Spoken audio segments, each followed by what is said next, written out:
Hello, everyone. So glad to see everyone that's here, and also knowing other people will arrive soon enough. Hello, I am Shakespeare. This is the Shakespeare stream. Welcome to a new week of streams. So for today, first I hope everyone had a good weekend. And I hope your Mondays weren't too bad. Out here in California, it's really hot.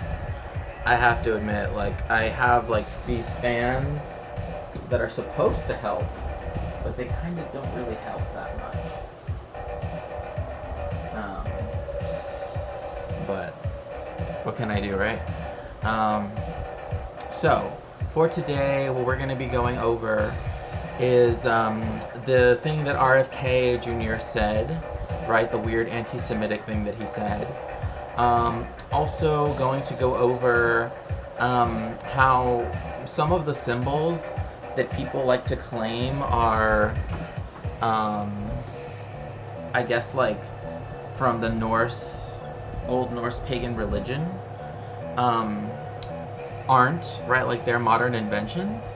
So I wanted to look at a video by an archaeologist who, again, this is what I'm saying, for us who are historians, archaeologists, that we're always working with so much stuff that it's interlocking, especially the farther back we go in history, etc., right? So I guess one thing I want to make sure is that that is one of the aspects that we're trying to look at in this in that video, is that there are specific symbols that people will say, get a tattoo of and be oh, well, it's an Old Norse symbol, it's a Viking symbol. But one, Viking isn't a people, right? Vikings wasn't the Vikings, that's not technically a term. It wasn't a demonym, right? It was a job description. Then we're going to talk about the need for trains in the United States by watching a video where someone actually takes a train across America using the national train service Amtrak. But that one I'm willing to, if Alt Miss Frizzle shows up and wants to finish the Left to Whore documentary, I'm more than willing to switch that out for that. So, I mean, although I agree with the premise that we need more trains, right?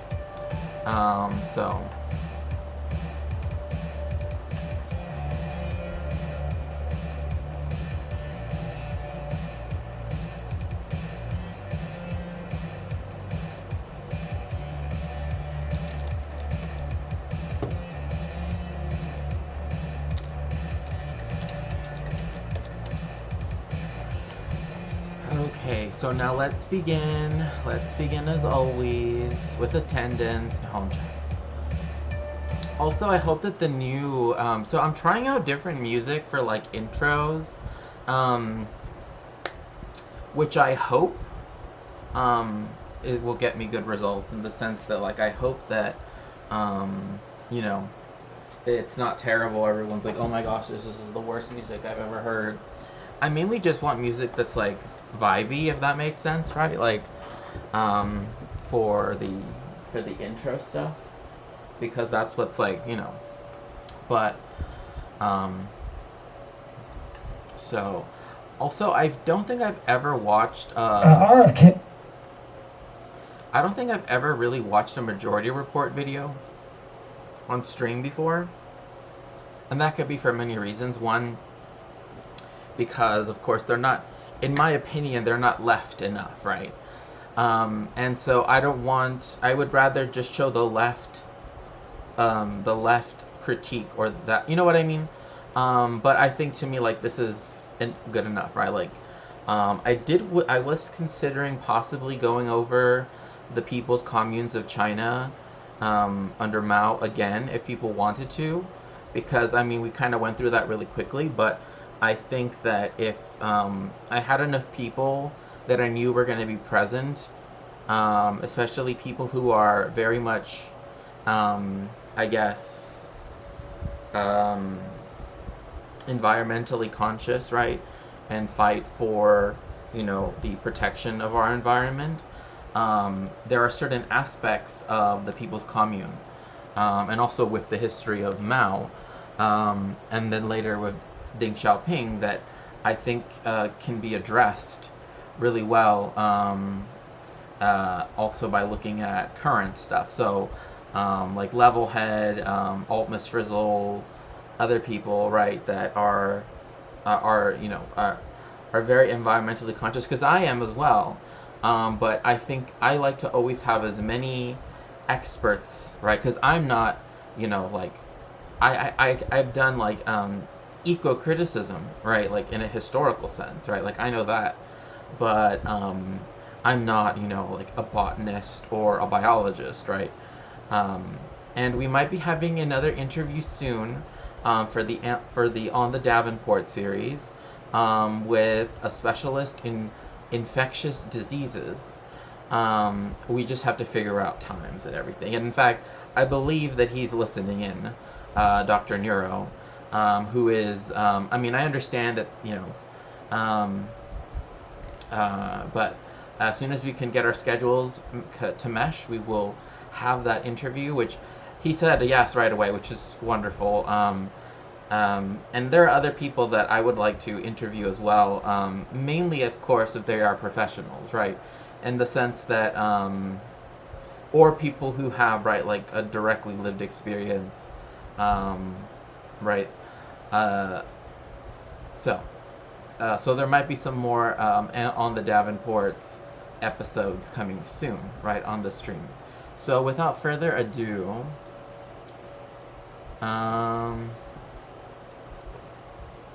let's see.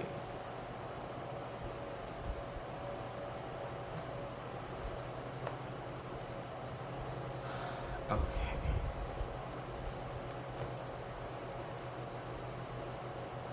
Oops, wait, give me one quick second. I don't know why, but like sometimes YouTube makes it very difficult for like videos to show up how I want them to show up. Like sometimes they'll show up very low, other times they'll show up right in the center. Okay. Was at a we haven't gotten too much of this, but we're going to be going out to candidates that are nominally on the left. It's increasingly hard for me to think that RFK is on the left in terms of some of his positions. To be honest with you. I think he's probably, to large part qualifies as some, a lot of his positions are center left, but a lot of them are center right and right, frankly, in my opinion. And I'm surprised by it, to be honest with you. I mean, it makes a little more sense, though, that one. All I have to say is, like, again, like, I understand that in liberal bourgeois democracy, right, there's this idea of like the left, right? But hold on, trying to make it easier for me, and YouTube is making it hard. Okay. But of course, and again, the camera that just like fell down, you can see I have no notes in front of me. Like I have nothing. So, that's why I'm more than willing to admit to, any mistakes that might be made. But also, when I'm going off on discussing a topic, I really don't have notes, that I'm reading off of. Anyway, again, there's not really this idea of like the center right or any of that stuff. Like people, again, in bourgeois democracies, liberal democracies believe that this is the case, right? Because in their view, that's kind of how it works. Mainly because there is a view that by policy positions, right? Like, oh, I have a policy position that is leftist, right? Which is usually some form of like redistribution by way of taxation, right? And that's not socialist, right? Like, this is the reason why, when people say the left, they need to mean the end, like the dividing line between the right and the left is capitalism, right? That is the firm line in the sand, so to speak, that divides the two sides. You're not on the left if you're for reforming capitalism. You're on the right if you want that, and even more so if you are, right wing, right? If you are more openly hostile to socialism. And Roger Stone's boosting your campaign. And Judd Legum did a great piece on a lot of his financial support is coming from the right. Now, there's always that theory.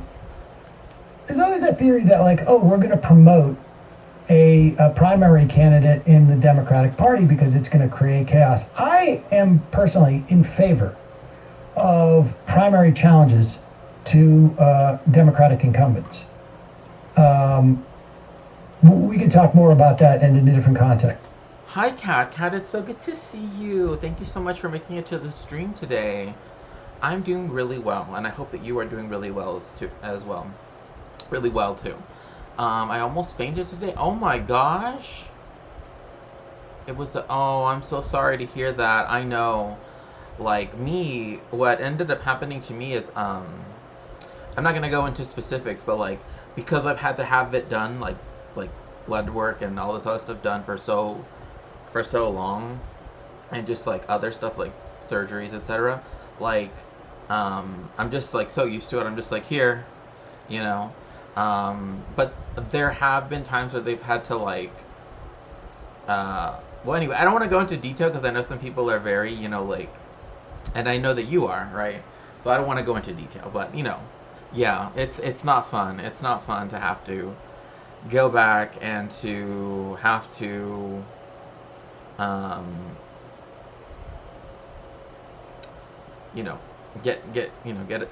get blood drawn again. It's not fun.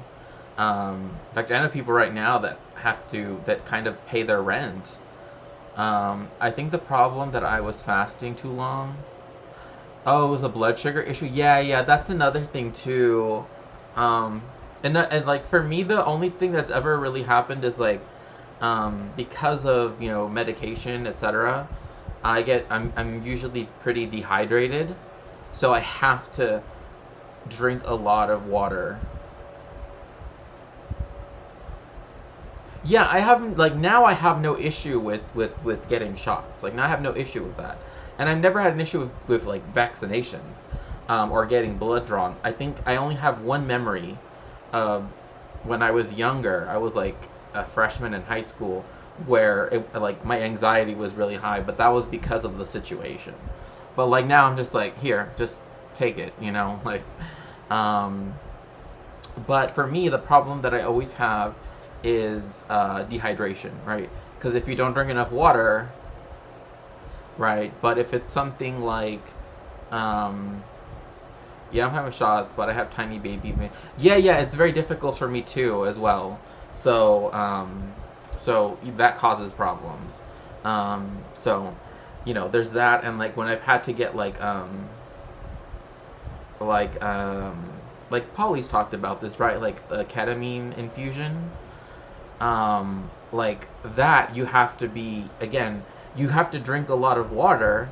But then you're gonna be in the K-hole, as they sometimes describe it, right?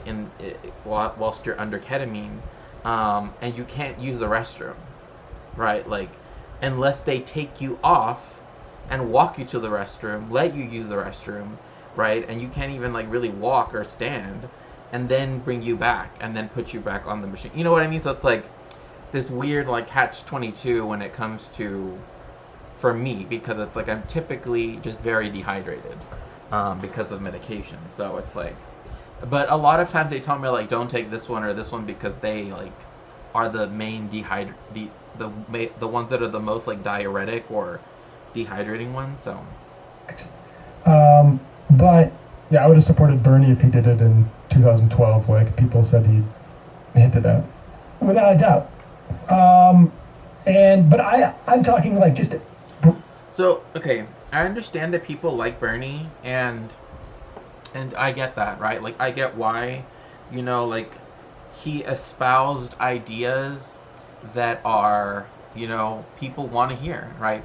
And a lot of people said, like, had he gone against Donald Trump, both of them being populists, whatever that's supposed to mean, at least in the context that they were using it, right, meant that Bernie could have reached the similar disaffected people, right? And but of course, social democracy will only go so far.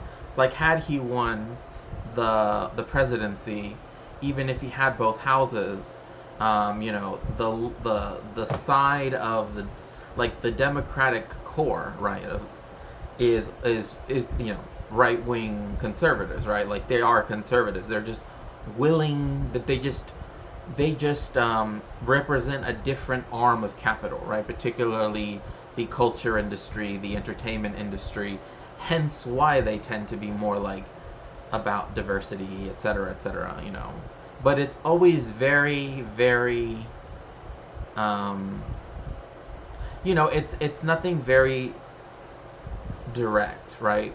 Like, Obama only was pro equality in marriage once it was like everybody else had changed, right? Like, so stuff like that.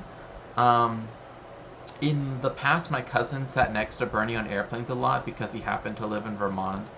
Yeah, I have no problem with Bernie as a person.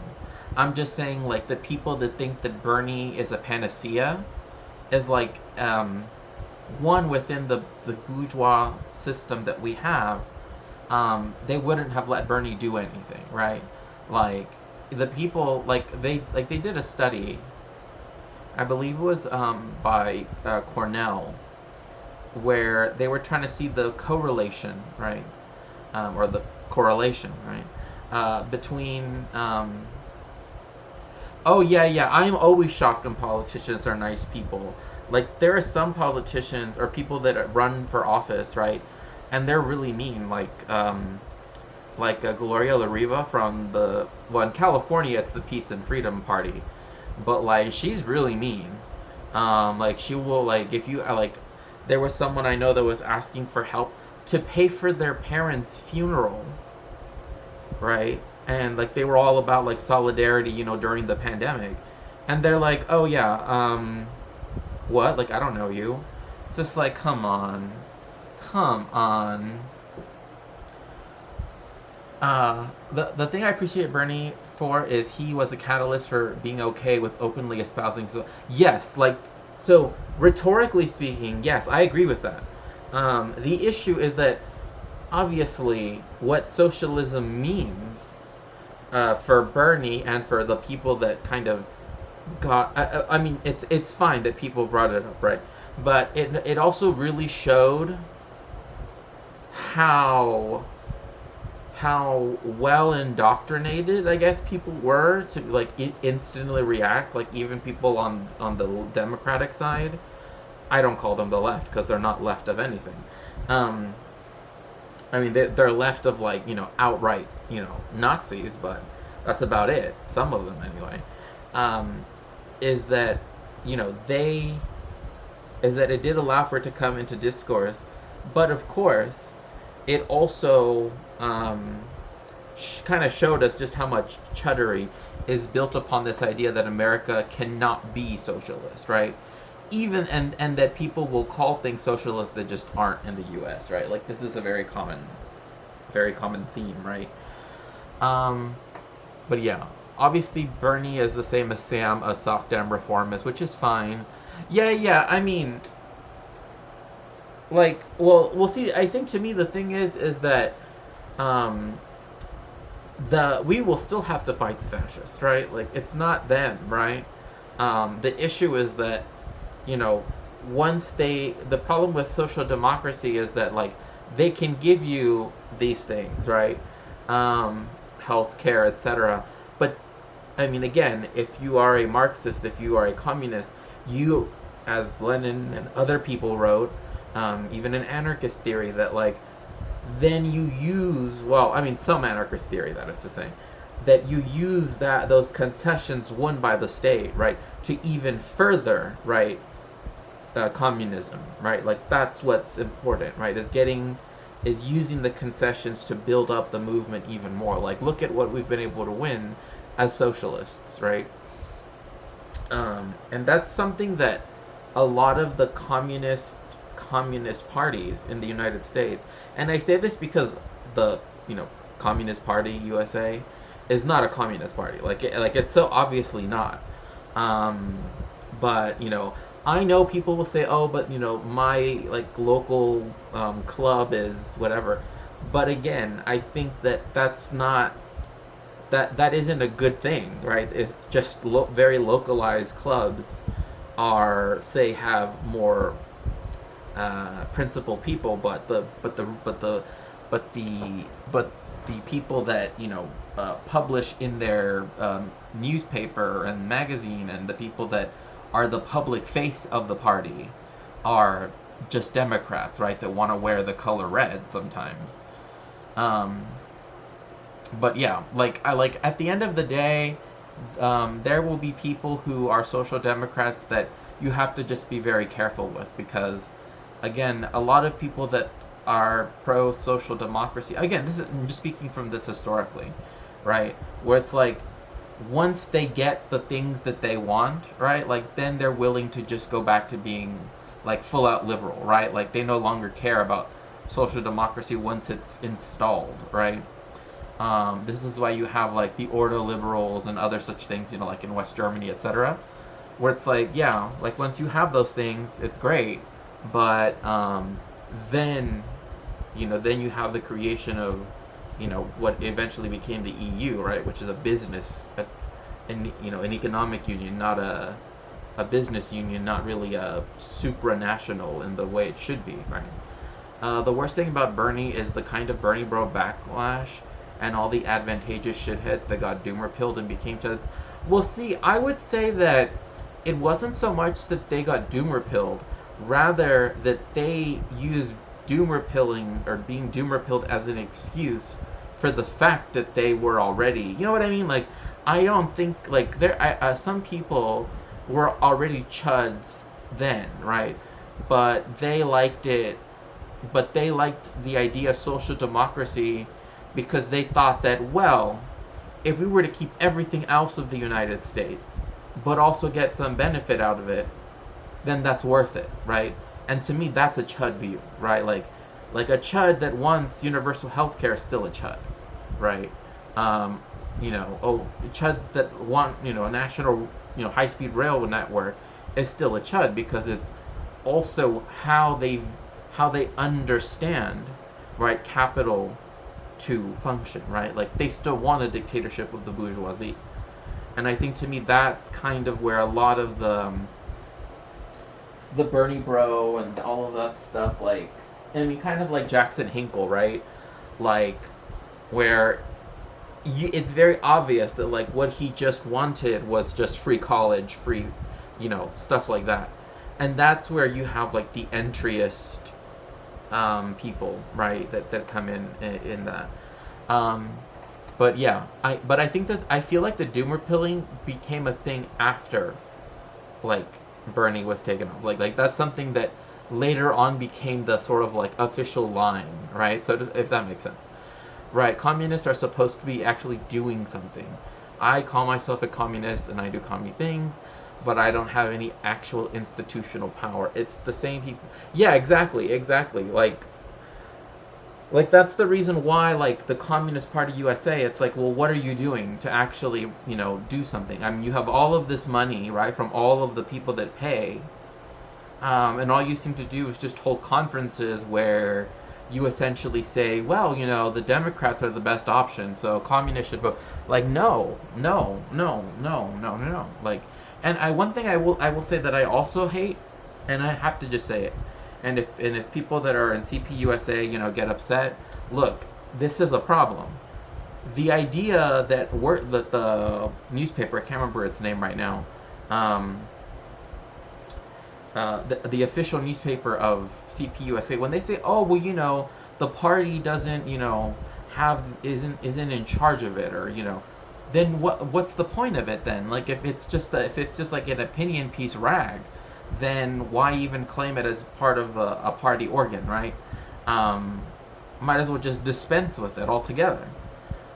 Instead, we have to read that as Marxists and understand that is how they self-report, by saying, well, we don't have any responsibility for what the people that write in the newspaper that is spread through Twitter, etc.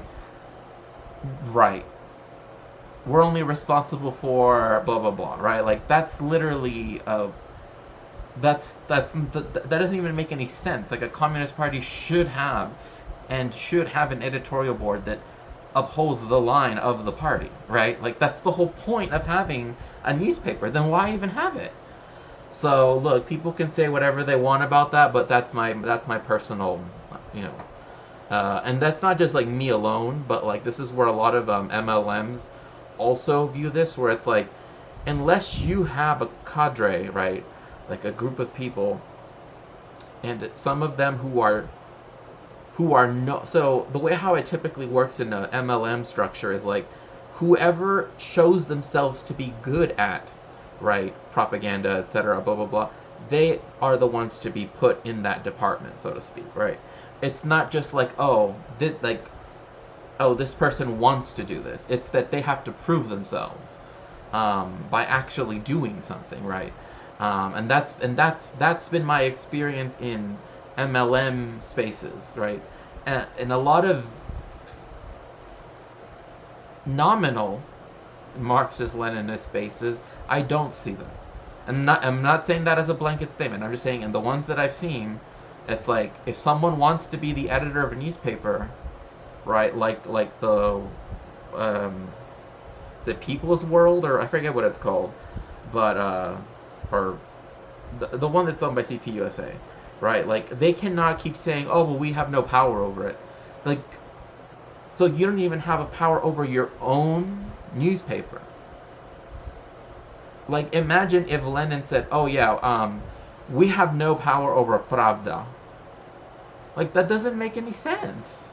Anyway, sorry, I don't mean to go ranting on that, but yeah, exactly. And yeah, exactly. Like, if you have no power, you need to do things to gain power, right? Like, that's how feudalism, right? That's how the bourgeoisie, the emerging bourgeoisie, was able to get into positions of power to then later, by 1789, overthrow, right, the feudal system, right, in France, and then begin its collapse in all of Europe. Obviously, the Dutch and the British the English had already done so before, right? They already, like, England had its revolution a century before the French. But the whole point is, you already had this, right, ascendancy of what was then called the middling sort, which we now understand as the petit and grand bourgeoisie, right? So, broadly, without even knowing the names of the candidates, I support primary challenges. I will be against certain people in that, like if, Joe Manchin was to run against Joe Biden in the Democratic Party, I would be against it. Yeah. I just love democracy. But I do think that primary challenges are good. RFK spoke at a campaign event in Manhattan. It was supposedly off the record, I guess, and maybe there should be somebody there, like, saying, like, hey, maybe you shouldn't record this, because it seems like somebody's using an iPhone, and it's pretty stable. Well, they leaked it to the New York Post. Good that they did, because and this makes it a little clearer how insane his positions are. Let's listen to this in its entirety. Here is RFK talking about stuff. And we need to talk about bioweapons. I know a lot now about bioweapons. let's see. I think that's fair. I am a part of CPUSA. I pay dues at least. I'm more involved with DSA though. That's just, there's a chapter nearby for me to network. Yeah, exactly. Like, I am not saying, oh, just abandon the ship, right? Like, there are some people that are, I guess if they want to be called Maoists, right? Again, some people prefer MLM, right? Or MLMPM, or just Maoist. But it really depends on, like, their orientation, I guess. But, like, many Maoists also would say that, like, like they would rather, some instead would rather have a very small cohort of a small cadre of people doing something than doing kind of the approach that most people in America do, which is they join some party or some organization and try to find other people that are, again, actually on the left, that actually are anti-capital, that are, you know what I mean? And then there's the possibility of, creating another organization, not just starting one from the get-go. I'm not saying that's what Maoists do, but like I do know that, of course, there's for the people, right? That's a Maoist organization, and they have lots of Twitter accounts. They're in Atlanta, New York, LA, everything, right? And so, like, those are other organizations that people can at least be in contact with, because then that's where you can get even more access to things, right?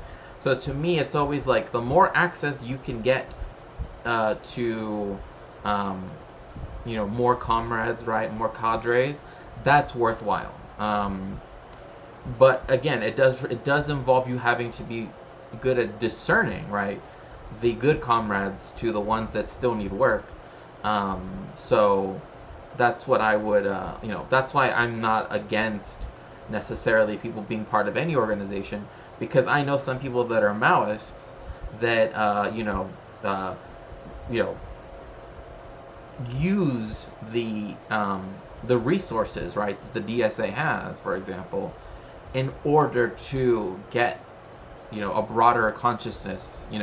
Any amount of consciousness in the general population is better than none, right? So, and again, I know some Maoists would be like, oh, that's the wrong way, it's better to do it. But again, I think that DSA and other, have money, right? They have, an institutional, an organizational structure that allows for, right, like the individual clubs to be more Marxist-Leninist or even Maoist, right? The point being that, but you still are able to use your dues money, right, to decide what to do with it. And this is where you can team up with, like, For the People, or with the organization representing the Filipino diaspora and the revolution in the Philippines, right? Because I right now I'm blanking on it, but a lot of them are on the West Coast. There's that, right? Like you're using DSA not as the end all be all, but as a way to, right, one, get organization experience, right? Because that's another thing too. If people do not know how to organize and to agitate and to educate, then like, how can you run something if you have no experience in it, right? And so, that's why I'm fine with people that have, like, when I was in Mexico, and I was in charge, I was the director of the La Unión de Comunistas de México, which was it was an organization that was multi-tendency, which I actually prefer that, because we said, so it had anarchists, it had, everybody, but we said, once we're together in this room, right, or this space, right, or the space that we had, all of the, disputes about theory and it's out of the door. We only focus on what we have in common and what direct actions we can do right now to get people aware of, to try to raise class consciousness, etc., etc. And it was very successful when we did it in Guadalajara, where, again, we would give food, right, support. In Mexico City, we also supported protests that, were right in front of the Palacio de Bellas Artes. Like, they actually shut down a whole section of the street that's right by the National Palace, where the president lives. And so that, and now there's also protests to stop the government's or the military's, still ongoing war with the Zapatistas, right? So, like, I know that that's something that, again, we would try to support, right? Like, because one thing, like right now that people are striking, a lot of times people forget that, you know, people can go on strike, yes, but they still need, their children still need to be fed. They need to be fed, right? Their bills still need to be paid, you know? And so that's another thing too, is we made sure that like if people needed money for things like that, like, oh, like to pay their power bill or whatever, like we couldn't do it for every utility because we just didn't have that much money.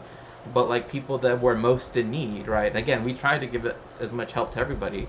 You know, either find them a place to live, right, there in Mexico City, that's inexpensive, you know, that we know is in a, you know, an area where there's a, you know, very proletarian, etc.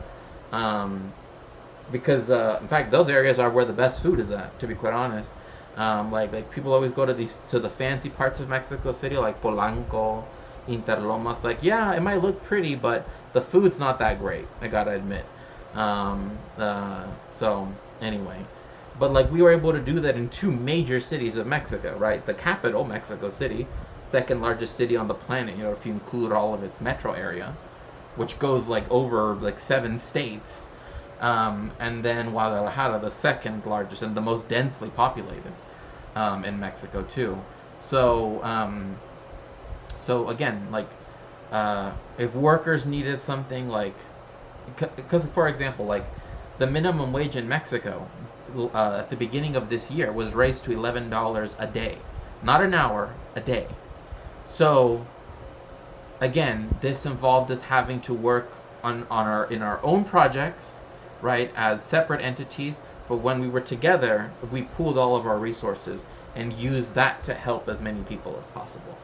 And, you know, and that's what was most important about our time there, right?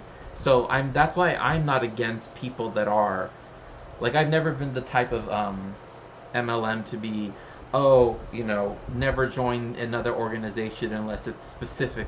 I think to me it's like, if you're principled and can remain principled, that's what matters most, right? Like, as long as you don't let DSA become, you know, let yourself become DSA, so to speak, right? That's fine, right? Because we don't want social democracy or democratic socialism, right? We want actual socialism, right? And so to me, that's kind of where that point, you know, of difference is. So I don't know what you think about that, Raven. Weapons, because I've been doing a book on it for the past 2.5 years, and you know, the technology that we now have to develop these microbes, we have put hundreds of millions of dollars into ethnically targeted microbes. The Chinese have done the same thing. In fact, COVID-19, there's... Pause it for a second. Now, let's just say this. I think it is the case that in the context of bioweapons, and I don't know what you know what we have developed, but okay, I wish Homozygote was here, but he always streams. Well, one, he lives in Vermont and it's flooding, so you know, don't want to bother him right now. That he's trying to get through that, as well as other issues that I'm not going to bring up. But full support. Actually, let me shout him out, because I don't think I've shouted him out before. But yeah, make sure to go follow Homozygote. Great guy. So intelligent. Literally, again, great person. I mean, he's very busy, but like when he does get a chance for us to talk, it's always worthwhile. And like, if you want to know anything about COVID, right, because he's a microbiologist, like definitely him and Dr. Neuro are where you want to go. But anyway, but of course, as I was saying, Homozygote is currently residing in Vermont, so you know he's being especially affected by the flooding there. In fact, every time he streams, he brings up the how high up the crest of the water has reached on the one dam that's holding everything, like from overflowing, and you know, So it's not an easy time right now.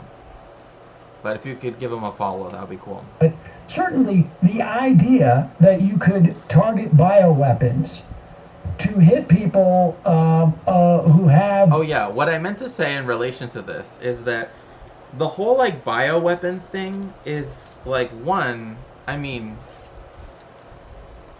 the lab leak theory is already disproven by the fact that the lab that supposedly first had cases of people within it that were sick is over an hour or like almost an hour drive, right?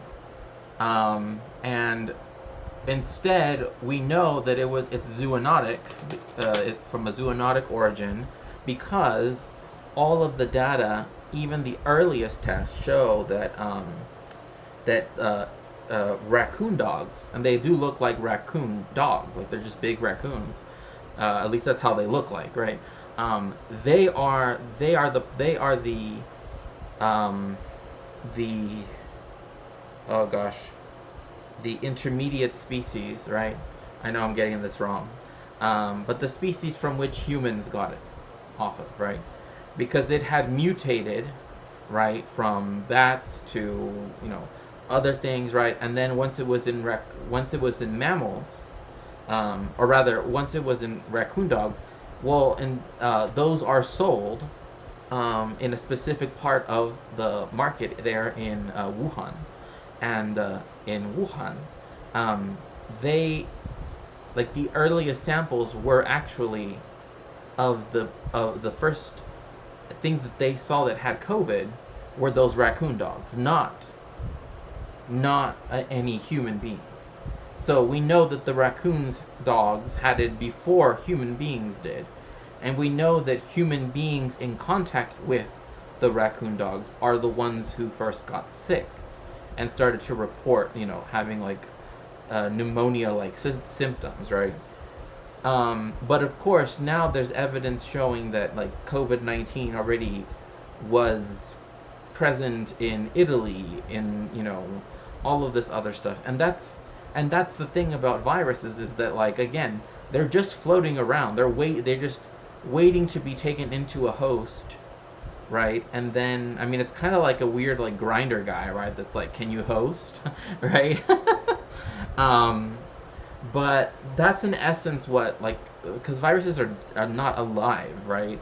And so, that's why they're just floating around, and if they, for example, start to show up in one species, it will keep mutating and mutating and mutating. And humans are doing a very good job. Like, humans are probably the only species ever to not only have consciousness, but to be like, let's actually, like, let a virus that can disable people, like literally disable people.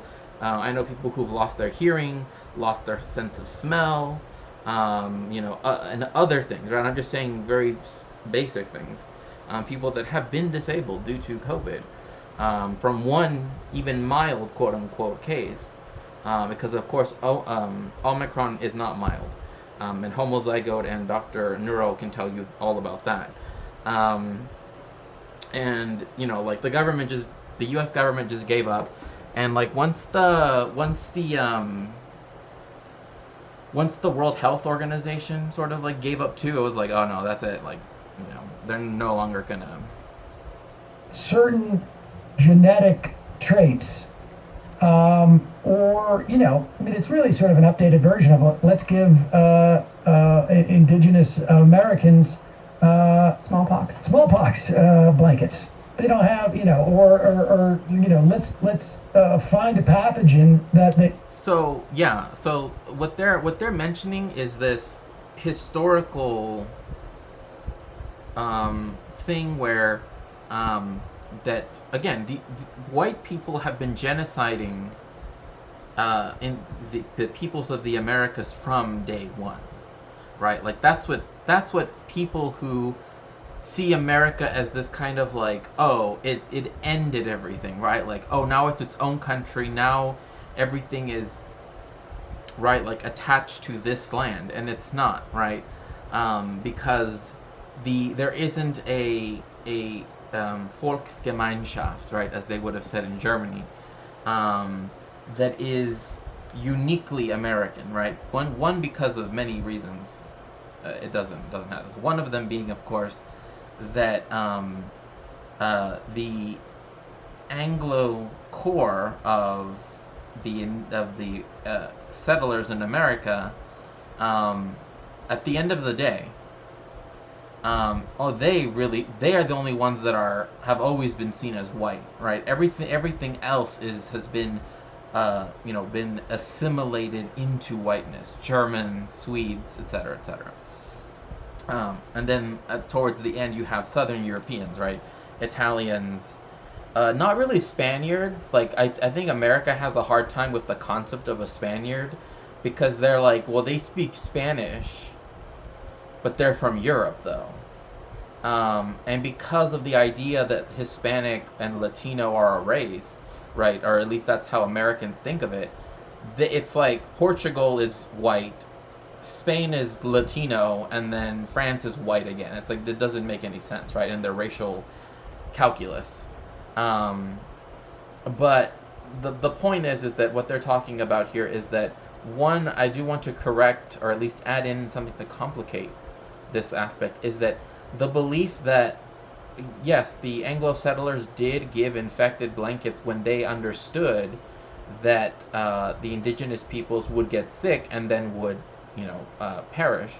However, this belief that, like, as soon as Europeans got there, the indigenous population just dropped because of just, even the first pandemics that occurred, or epidemics that occurred in the Americas, weren't until at least 50, 70, even 100 years after different colonial settlements occurred.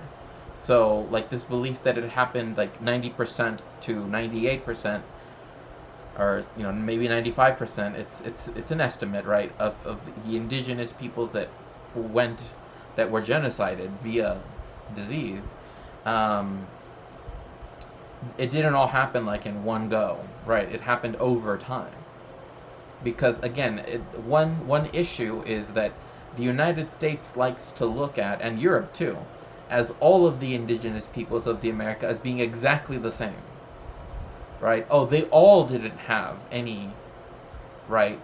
They all didn't have this aspect, as if there are no related diseases or viruses that are like smallpox that could have pre-existed in the Americas, right?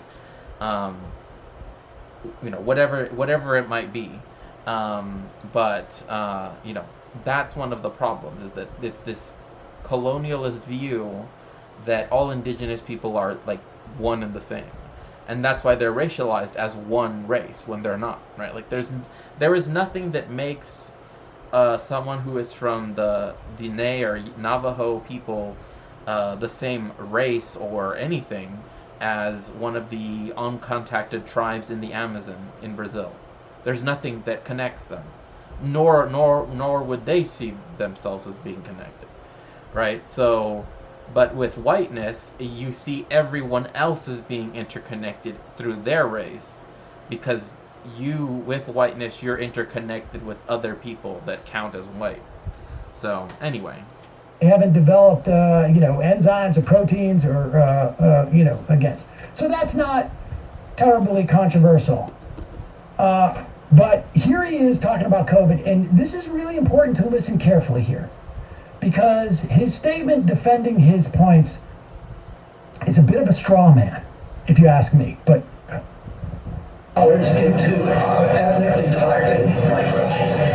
The Chinese have done the same thing. In fact, COVID-19, there's an argument that it is ethnically targeted. COVID-19 attacks certain races disproportionately. The races that are most immune to COVID-19 are because of the structure of the genetic structure. all right, pause it for 1 second, because I want to go through this slowly, because this is important. There's an argument that COVID-19 is ethnically targeted. Let's be clear here. He's not saying there's an argument that COVID-19 hits some people differently based upon their genetic makeup. That's not what he's saying. Right. That's not inconceivable. That's not what he's saying. He's saying targeted.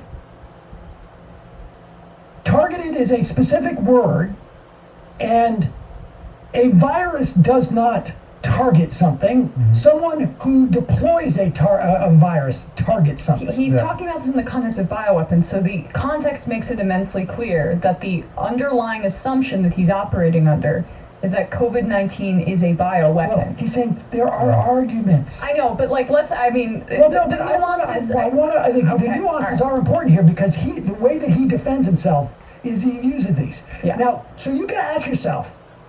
So again, this was a very common thing during COVID where, especially because again, people equate the state of Israel with the Jewish people, which is actually anti-Semitic, but what can you do, right? I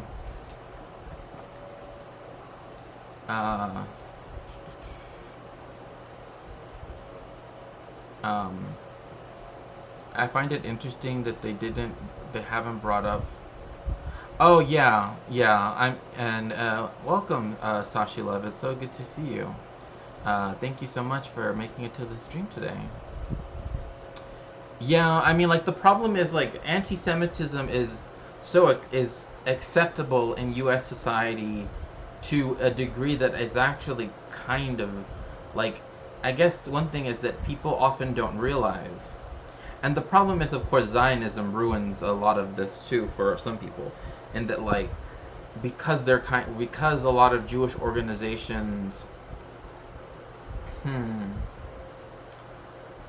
will essentially just be very overtly Zionist, right? And will couch everything in being Jewish means having a connection, to the state of Israel, which doesn't make any sense. That's never historically been the case. Why should it be the case now? But after 1995, that's when the majority of U.S. congregations became pro-Israel. Is that they're willing to overlook a lot of anti-Semitism that's very, very blatant, but they're willing to overlook it because they're but he's pro. You know what I mean? But in reality, I mean, as a Jewish person myself, the amount of anti-Semitism that I've seen and heard and experienced is immense, right? It's not something that's, light, right? It's all over the place, right? People are always making jokes. People are always, and when I say they're making jokes, right, it's they're not funny, right? They're just there to make fun of the Jewish people, right? Also, sending everyone to the Holocaust Museum isn't the greatest because I hate when when Netanyahu has someone that had a faux pas or whatever and said something dumb, or worse, when they say something anti-Zionist and then they want to claim it's anti-Semitic, right? And then they take him to Yad Vashem, right, in Jerusalem, and then to the Western Wall, what? What are you doing? But yeah, it's super weird, super complicated, and just shouldn't happen. But instead, again, they're willing to close their eyes and accept that evangelicals love, the Jewish people because they like an ethno-state. There are arguments about everything. And there is not a single premise I can give you that is not bat crap crazy that I can introduce on this show if I say there are arguments. But every time I do, and every time you do, when you're talking to someone else, you're making a choice. What am I going to highlight in this context? So saying there are arguments is not a defense. Because when you articulate it in this context, you are saying it's an argument that I think is worth really thinking about. Yeah, this is a thing that also, debate bros and all of that stuff, that whole thing, this is the problem when they say, oh, well, there are questions about blah, blah, blah, or there's no this, or this is an argument, or this is the position, is exactly what Sam just said. it would be different to say there are many arguments concerning XYZ. It's different to bring up a specific argument in a particular context and act like you're just thinking about different arguments, right? It's like, well, then why did you zero in on this one, right? And that's the problem that ends up happening with a lot of these things. It's like, instead of, oh my gosh, Sashi Love, thank you so much for following. I appreciate that. It's a huge issue here, right? Like, instead of having an actual critical conversation with, like, an actual critical conversation with these topics, I mean, they already come. I mean, this is the problem with Debate Bros, is that they go in there trying not to lose, right? Like, that's their whole point, is to just rack up W's. Well, then that's not argumentation as thought of by Aristotle, Plato, Socrates, right? Like they love to pretend that the debates, quote unquote, that they have are like this long-standing Western tradition, when, you know, it's not. Like, the whole idea is not to win. I mean, this is actually a quote. The point of argumentation is not to win, but to have progress, right? Like, through the dialectical process. This is why Marxists, when, like, Marxist historians, right, with historical materialism, we have to look at all of the different, right, base superstructure, right, different aspects of the superstructure, different aspects of the base, imperialism, right? It's like that's the reason why, like, most geopolitics stuff can just be thrown out the window, because it's always taking a side and just arguing that side, right? Like, in fact, maybe more so than any of the other arguments, because he's not saying, there are arguments that say that, well, he's not qualifying it at all. He's not saying, of course. I mean, he could have said, like, he could have just said, COVID-19, there's data that suggests that it hits certain people more than other people. Now, we'll get into that data, because it also, like, one of the reasons also has to do with uptake of vaccinations. But continue. Cases that are most immune to COVID-19 are because of the structure, the genetic structure, the genetic differentials among different races of the receptors. there is no such thing. There is no such thing as, like, genetic, you know, like this belief that race is founded in some biological fact. That's not true. Like, races are solely a social construction. People say, oh, but melanin, or people say, but this feature. That's not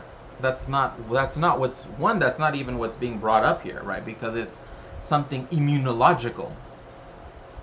So something you can't even see.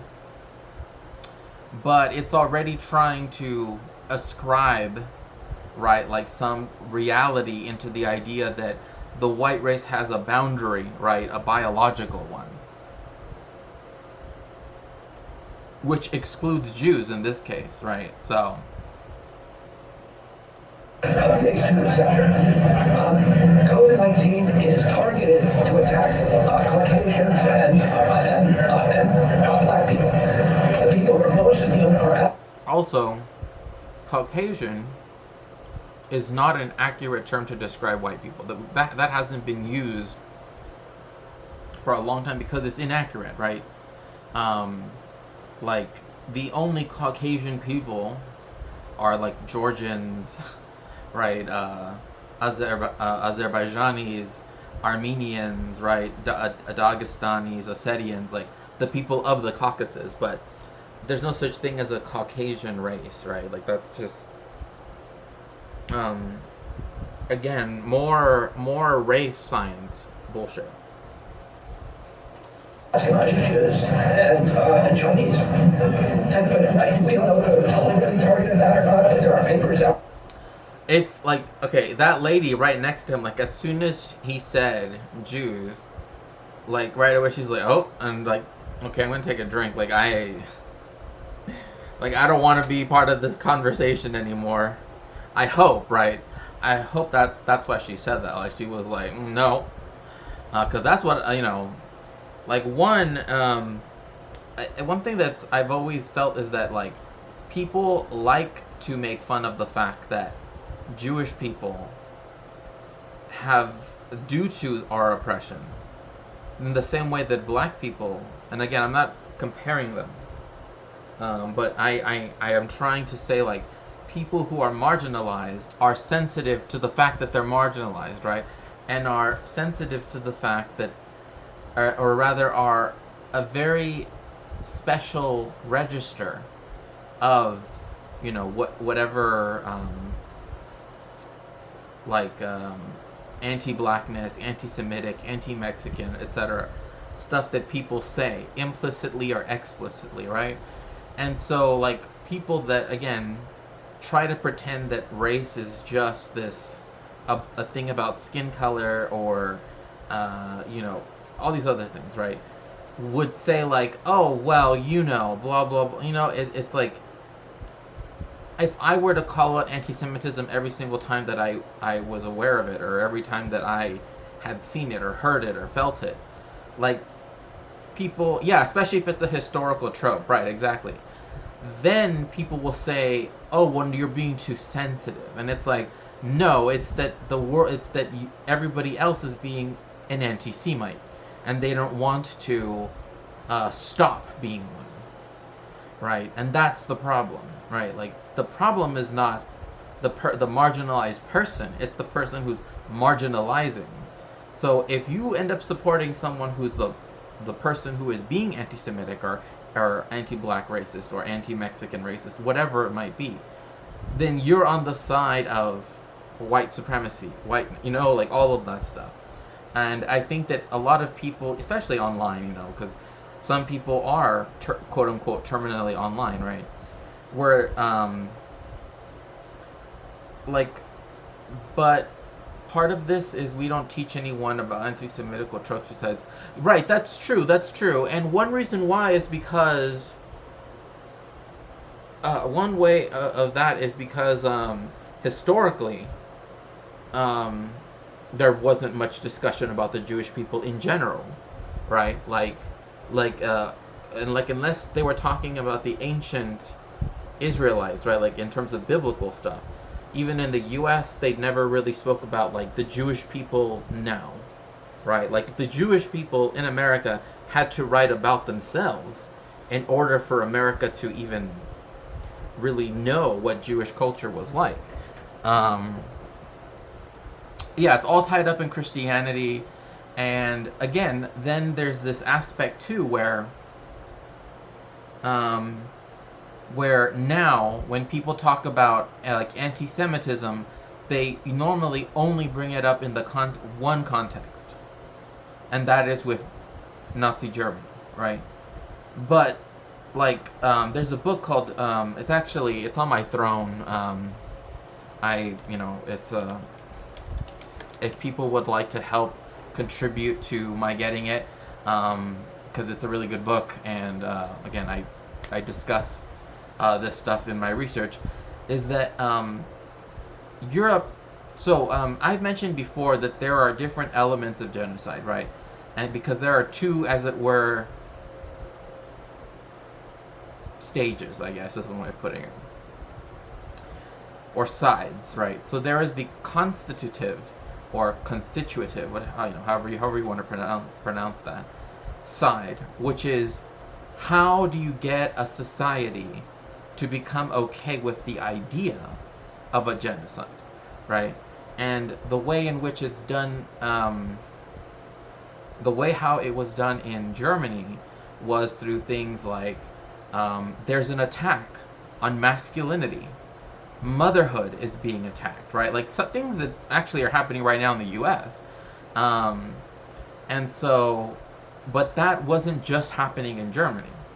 That was happening in Romania. That was happening in, even countries that allied themselves with the Axis, like, that later on had collaborator governments, etc. Like, they also had that too. Like, Europe was already very anti-Semitic, right? Even Winston Churchill was anti-Semitic. Even, Arthur Balfour, right? Like, the person that, like this is the weirdest contradiction ever. It's like was a huge anti-Semite, hated the Jewish people. That's why he said, sure, we'll let you get a patch of land in the Middle East so that we can ship you all out over there. Like him and Hitler would have agreed on the idea of evacuating or exorcising the Jews from Europe. But if you, again, in that book, Europe Against the Jews, 1880 to 1945, you see how like in Russia and all European countries were anti-Semitic, which is why there was so much collaboration with that. So just as Jewish people are able to, as it were, be publicly Jewish, right, and become citizens and join and go to university, do all of this stuff, that's when you have the rise of movements that explicitly want people to tell, right, who is Jewish, who is not. And so that's where you get the ideological stuff that later on leads up to the destructive elements of genocide, right, which is what most people think of when they think of genocide. Like, people don't recognize that those earlier parts, like Europe being very anti-Semitic, and also the history of anti-Jewish violence is a continuity leading up to the Holocaust. It's like, right, I mean, not like it's like not like, oh, it's a culmination, the Holocaust, but rather it's this constant trajectory of anti-Semitism that is just there, and that is still occurring, right, as we still have anti-Semitism, violent anti-Semitism around the world. But when in the United States, when they do teach anything about anti-Semitism, they teach it in the unit about Nazi Germany and say, well, they were anti-Semitic, right? They were the anti-Semites. Everyone else was totally fine, but just them, right? Only the Nazis. And then that's when they also start to bring up this kind of like, America likes to whitewash a lot of, like, well, one, because America doesn't recognizes, I guess, Americans recognize on some level that like their racial policies and things, you know, their genocides are part of what later led on what happened in the German Empire in Namibia, and then later in Germany and Poland, etc. So to admit that would be to admit that the United States has been constantly committing genocide, and still is. Again, when they do teach about the Jewish people, it's, well, they did something against them, not, in the United States there was anti-Semitism too, right? Like, it's like I've said before, like, none of the victor countries, right, like France, technically France, for the free France, right? The British, the Americans, they didn't denazify themselves, right? And they really didn't denazify West Germany either. Only the Soviets did not denazify in East Germany, and even then, that was, it's a long process, right? Again, in the same way too, the constitutive elements of a genocide is a whole process, and during that whole time, like the so-called 10 stages or 10 steps to genocide that people will often pull up, that's just a way of thinking about genocide, of thinking of how things happen, but they aren't like, oh, it's not like a Pokemon, right? Like, oh, once you get it to level 6, it will evolve into this, like, that's not how that works. But that's how people kind of read it. Those are there so people understand that there was a buildup of rhetorical, not necessarily physical violence, but violence through speech acts, right? Violence through legislation, violence through by other means, right? That then allows for what happens in places like Germany, what happens in places like the U.S. against indigenous peoples, Mexican people, black people, etc. And so that's what, when people don't understand this, That's why they'll say, oh, well, the Holocaust didn't start until 41 or whatever. And it's like, no, they already were doing the Einsatzgruppen were already doing this stuff like even before that. So you can't, again, this is the issue with trying to view history as just little points of fact, right? Like, that's not how history works, and nor is that how, like, what we're talking about when it comes to genocide or to anti-Semitism. That's not how that works.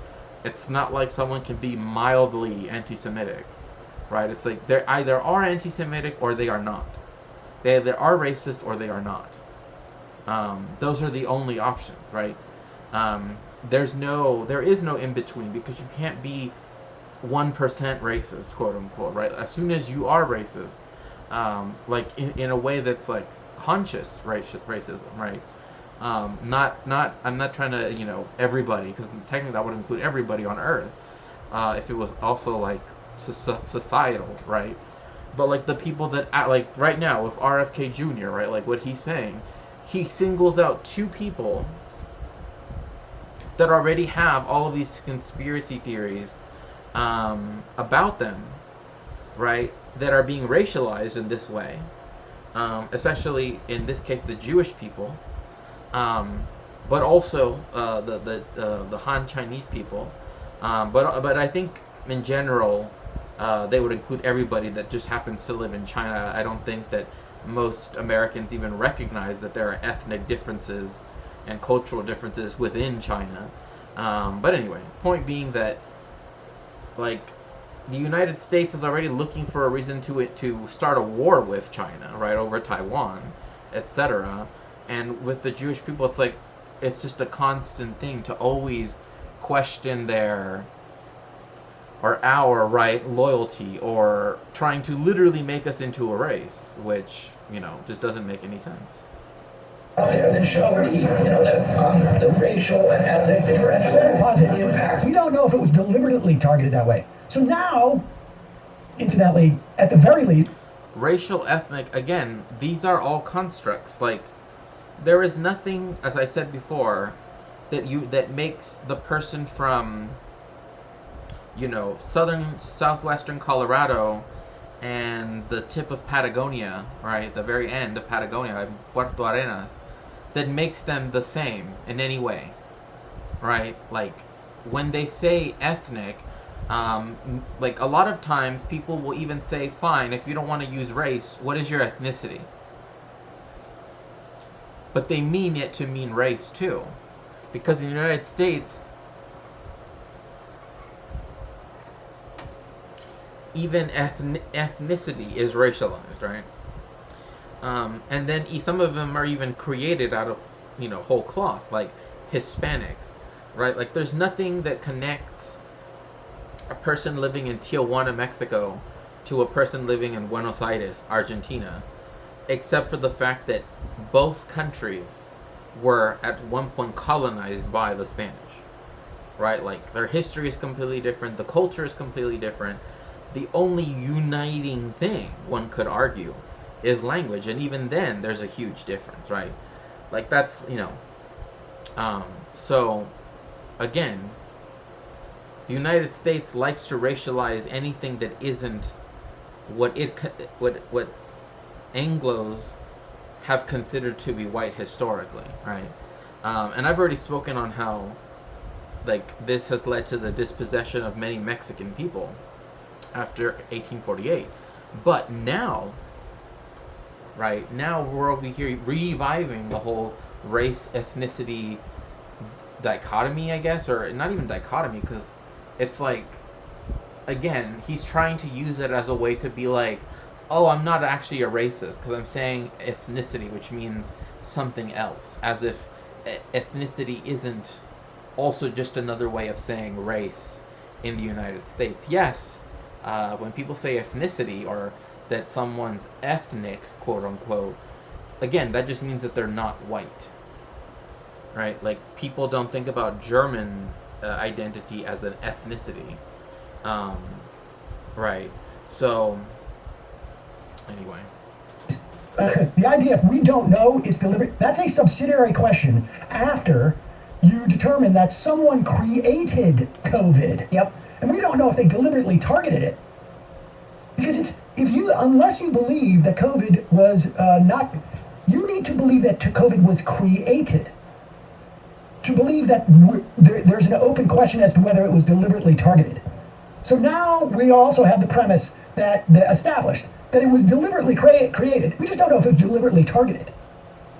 Yeah, and I just want to say that what he touches on here is incredibly dangerous territory with conspiracy theories. I mean, he's going. Again, conspiracy theories.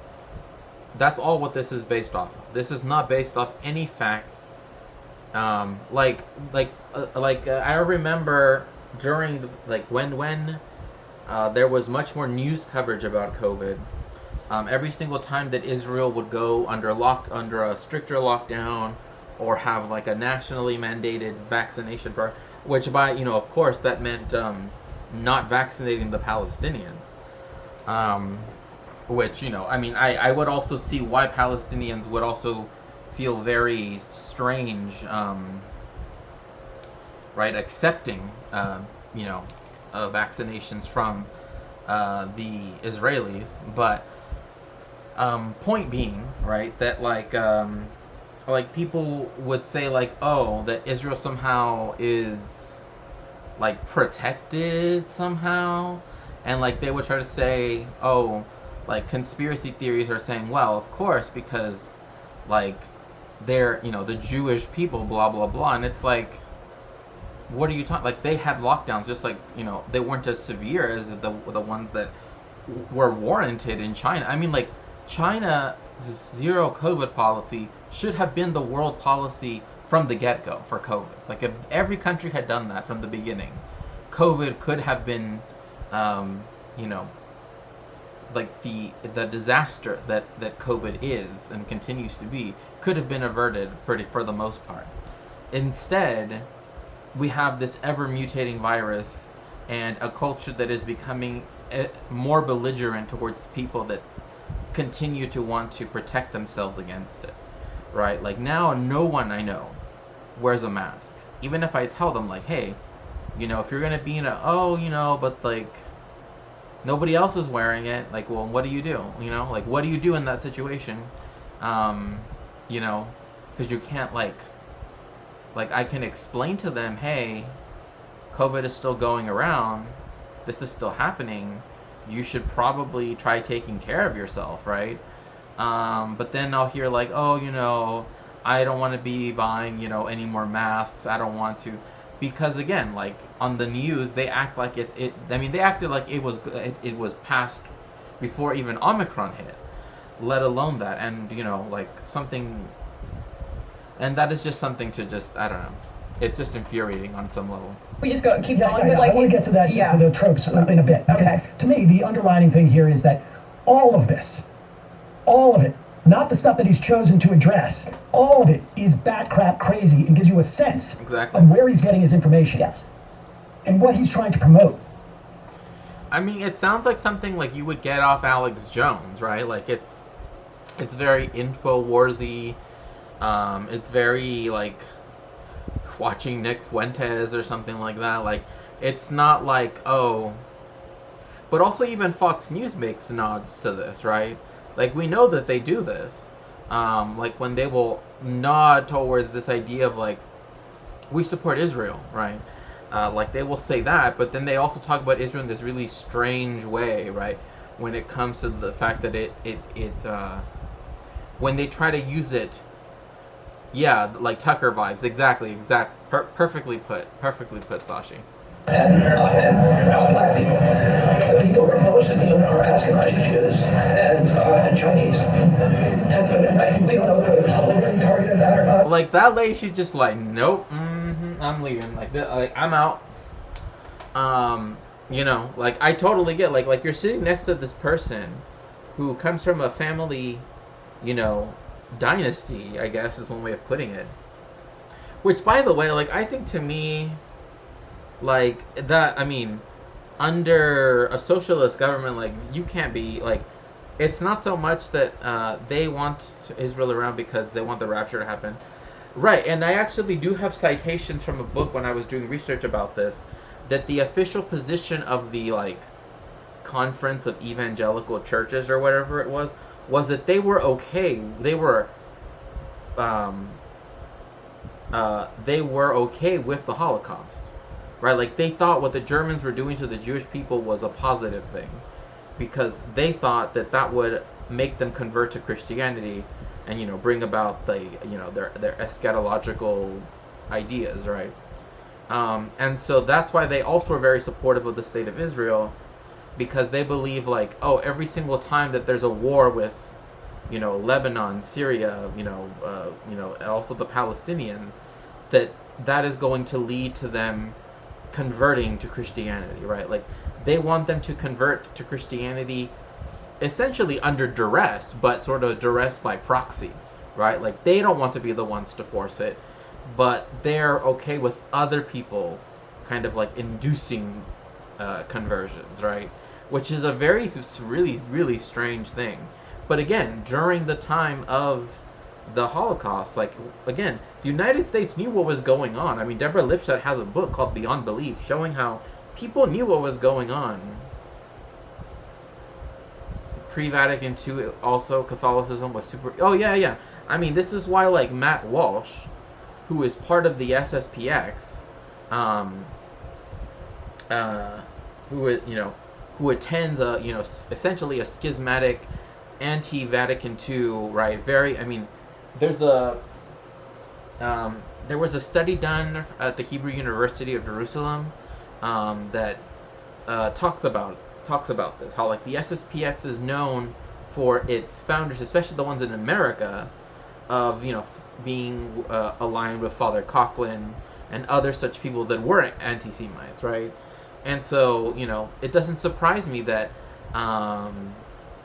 that someone like Matt Walsh is part of the SSPX, and that the SSPX, for example, loves what's his name, Ron DeSantis, right? Like, because again, their anti-Semitism runs very deep, and so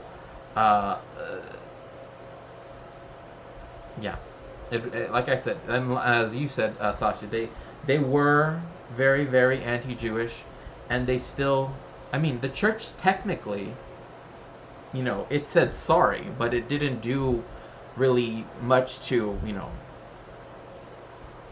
to make up for what it did, right? It just said, oh, we're sorry for, I mean, because, for example, like, the Holy Office for the propagation of the faith,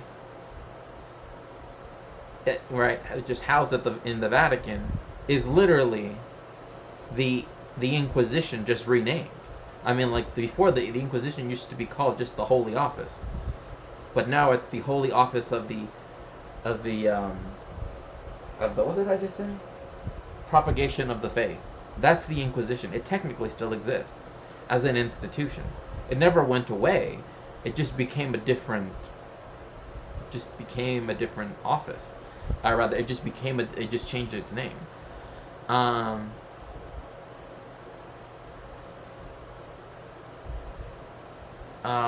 It's a silly thought, I know, but the idea of being anti-Semitic in Florida, yeah, I mean, especially if you're in Broward County or, you know, West Palm Beach, or, like, I know so many people that live in, like, this very like Broward County, you know, that area, which is, again, it's, like, very, very, very Jewish. So JRK is not a Nazi? You mean, who's JRK? Are you trying to say RFK Jr.? I'm not saying that he is one. I'm just saying that he, or rather, they're showing video of him saying anti-Semitic and xenophobic conspiracies using COVID. I'm not saying, oh, therefore this is the case. I'm just saying this is what he said, and looking at people's analysis of it, because it shows that, at least I would argue, but I mean, I'm more than willing to listen to you. Grandpa Joseph Kennedy is way more iffy. Yeah, I mean, like, I think you said, was besties with actual Nazis. Yeah, I mean, like, again, I will say he's a Nazi. I mean, again, I'm not trying to put a label on him. I'm just saying, like, why is he regurgitating, or why is he spreading an anti-Semitic, xenophobic conspiracy theory, right? Like, that's not useful in any way. And if anything, it just makes me want to say people should ignore him more, if anything. Not like, oh, I want to, name him X thing, so then that way, you know what I mean? Like, that's not really my point, old sick back. But I understand what you're trying to get at. Like, I'm not trying to name him anything. There are papers out there that show the racial and ethnic differential, the impact of that. We do know that the Chinese are spending hundreds of millions of dollars developing ethnic minorities, and we are. Like, see, like, this part, where he's saying that, like, that through the racial divisions of the world, that there are certain races that are blah, blah, blah. It's like, come on, like, that's, that's, I mean, that's essentially like Gobineau plus Herbert Spencer right there.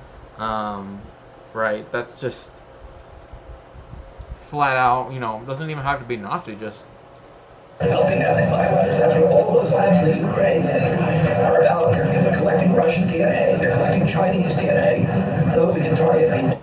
Again, like, there's no such thing as uniquely Ukraine. Like, the idea that you could take DNA from any specific person because they happen to be part of a country, and you don't have to be a Nazi to be or say something anti-Semitic. It's just, it's definitely not doing Jewish people any favors. I'll put it like that, right? It's doing the only people it does favors for are Nazis, right? Especially if you are a presidential candidate who, one, has clout because of, family ties, right? Because of family, and that for that reason gets, invited and gets to show up and gets to do all of these things publicly. So doing this in Manhattan too, like, that's another thing. Cat, he did this in Manhattan. That he is saying that China developed a bioweapon, which, again, we already know, and again, homozygote, Dr. Neuro, and all of the other wonderful people that are friends of the stream, actual friends of the stream, will tell you, and I can even go over, in a very simplified way, that it's of a zoonotic origin when it comes to COVID. Saying that it was engineered so that Chinese people and Ashkenazi Jews don't get sick from it doesn't make any sense, because the most of the people that, even in the U.S. Cat, sorry about that. This was at a campaign in Manhattan, right? So, like, you were saying about, like, Florida, right, being anti-Semitic in Florida, he's being anti-Semitic in, like, Midtown Manhattan. So, if not probably the Upper East Side, probably, or pardon me, the Upper West Side, if anything. Like, the way how he couched it was by saying, well, it targeted Caucasians, which isn't a race. It's for that new movie. It might have a coincidence, but it has Nazis in it. Which movie is that?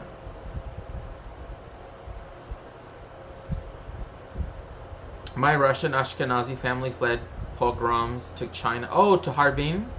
Oh, that's or to Shanghai.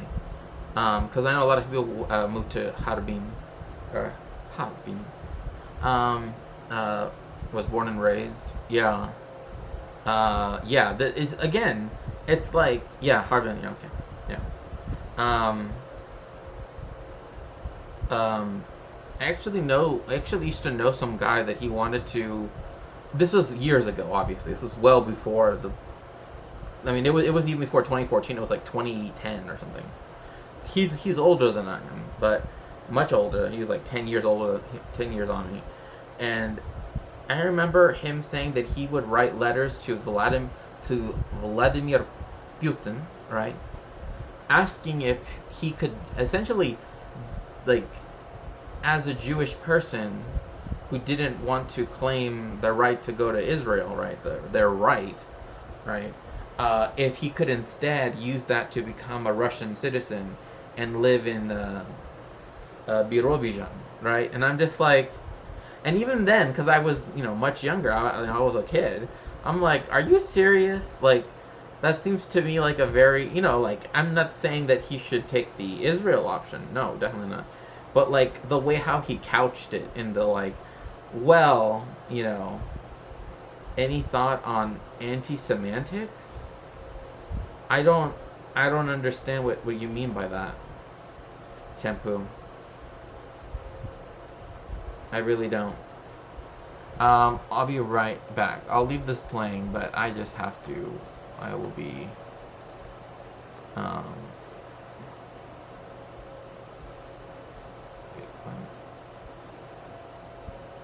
Oh my gosh! Yay! Thank you so much, Ultzigback, for getting us to 1 of 5.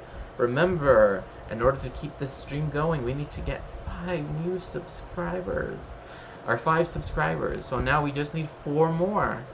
Okay, I will be right back. I will leave this playing. Being against semantics. I mean, sure, if you want to be. Oppenheimer. Oh, okay. Okay, I will be right back.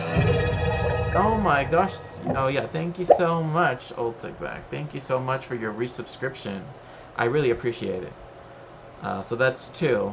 I'll count that even though it doesn't show up. But anyway, I'll leave this playing. I'll be right back. Wait, that's not the long one. We need to keep going on that. There is a longer version of that. Okay. Where that is not the long one. Well, what they're tapping into and what I was hinting at there when he speaks there about the connection between Chinese people and Ashkenazi Jews, this is a derivation of the Jewish Bolshevik conspiracy, which is essentially a connection of Jews and the communist movement, and so you're just supplementing Russian people for Chinese people in this area, and that. These two groups, it's very suspicious that the Communist Chinese Party and Ashkenazi Jews are somehow exempt from this. That's the underlying assumption here in this conversation about bioweapons, where then he happens to mention COVID-19. So, I mean, that is the stuff that I think made people absolutely crazy. Well, it all misses the point, because we got to get the long one. You got to find the long one. That's specifically why I wanted the long one, because the long one. Okay, there's a longer one where he talks more about this targeting stuff. And that is really the issue here. Because first off, you have to believe that we know the millions of Chinese who are exposed to this. You also have to believe, and it shouldn't be that far of a distance to go. If you believe that the Chinese have if you believe that the Chinese have created this, and then you believe that it's possible, some people argue, that they target it, you also have to believe that the Chinese were completely upfront and open with who got sick in China. Yeah, exactly. And all right, there's a longer version there that is out there, but we didn't have it. But the point is, he is denying. And let's put up his response. His response to the criticism. And the criticism was largely, this is anti-Semitic and this and that. And I mean, I have no reason to believe that Bobby Kennedy is anti-Semitic. Okay, espousing that I think it's an anti-Semitic trope that he's dealing with. Yes, yeah. I think that his judgment is certainly clouded by a desire to create a narrative that his mind is like intensely interested in creating a narrative. But he says the insinuation by the New York Post and others that as a result of my quoting a peer-reviewed paper on bioweapons that I'm somehow anti-Semitic is a disgusting fabrication. If the issue was that he's talking about bioweapons, as opposed to saying there's an argument that COVID-19 was targeted. And if there's an argument that it's targeted. Hello there. Oh, Tempu, that's cool that you can use the thing. Yeah, interesting. I didn't know you could use it without subscribing. And also hi Sue. So good to see you. Oh, it's going well. It's going well. We got baby. Oh, okay. Until they get back. Okay, that's cool. That's cool. Yeah. Right now, I'm just, I wanted to discuss this because it was kind of pressing. At least I thought, because, like when someone with a national platform starts spouting anti-Semitic conspiracy theories, I mean, it makes my life more difficult, right, being Jewish, because then again, I remember my parents telling me, like, don't go to synagogue, right, like, it's too dangerous, like, all of that stuff, and it's pretty sad, because it means that I haven't gone in a long time, even just for meeting up with, like, friends and the community, because it's always this, like, who knows what can happen, right? You never know where it's going to be the next place. And so someone airing these type of conspiracy theories aloud with a huge national platform is a huge, yeah, it's risk analysis. I mean, it's why, like, my parents growing up, because I've always lived in very Mexican neighborhoods, right? Or very, multi-ethnic, multiracial neighborhoods where there weren't Jewish people. And so, like, growing up, I was made fun of for being like, oh, it's so weird that you don't do this or that you do that, or why are you wearing a kippah, right? So I've always been more of the, like, risk averse. Like, I would rather just, like, not. No, I mean, I understand. Yeah, I understand what you're saying, Old back. Like, it's not that. It's more like, like when I was a child, like when I was younger, like they would. I actually remember this, and I brought this up on stream before, that these kids, were like threw rocks at me, and they said that my kippah was target practice, like that it was a target on my head, right? And so then my parents went like, just don't wear a kippah, right? Like that was the. It's always been this kind of like, there's no way, at least this is how my parents thought, there's no way that the entire neighborhood's going to change the way how they think about Jewish people, right? Like, you can't change everybody's mind. But if you were to at least, like, not stick, and this is something that we were told by a survivor of Auschwitz. He said, don't stick out, otherwise you will get stuck. And that was kind of like my parents' motto from then on, like after we were told that, like, don't stick out, don't, all of that. So, like, that's why, like, when I went to yeshiva,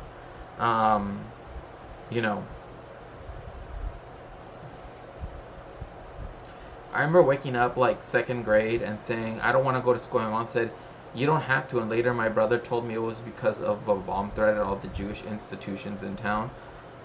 I mean, like, literally that happened to a place where my a rabbi's son's bar mitzvah happened. Like, literally, like, my parents and I, we went there, and then, like, a week later they were threatened and they had, like, defacement. And this wasn't even like this was like in like Encino. It's like in the Valley, which is the Valley has a lot of Jewish people, and like when it happened, it was just kind of like, what, like it doesn't matter, like this belief that that it's that was not a rare occurrence, right? It's something that happens too often for Jewish people to just, like, ignore it. Oh my gosh, Tempu, how is it that you can do that? Oh, unlock with channel points. Oh, that's so cool. Oh, you must have a lot of channel points then. No. It's fine, Ulsigbeck. I mean, I understand what you're saying. Like now, right? Like in my own way, you know, when I've been able to be in a space that I feel comfortable in, you know, am myself. But like growing up, that wasn't as much of an option, right? Like the places that I grew up were like places like South Central, which is again like if people know that part of LA, they know that it's. I mean, like people would say, oh, it's the rougher parts of LA, quote unquote, right? Don't make yourself stand out was what I learned from my German Dutch family members who experienced World War II. Yeah, exactly. I mean, like that's what this person that we knew that was like a family. I don't know if we were. I think we might be distantly related. Like I think they're like some, you know, those like second uncle, twice from you know, those whatever. Like, but just remember hearing that, like that saying just stuck with my parents. You know, those who stick out get stuck, right? And so that's why I was always told like. Don't wear kippas. Don't wear, you know, like Stars of David, you know, like as pendants. Don't wear, you know, don't be so visibly Jewish that, you know. Yes, even someone not from LA knows South Central of old. Yeah, well, I grew up in South. I by the way, do not drink Prime. It's not kosher. What's Prime? I have no idea what Prime is.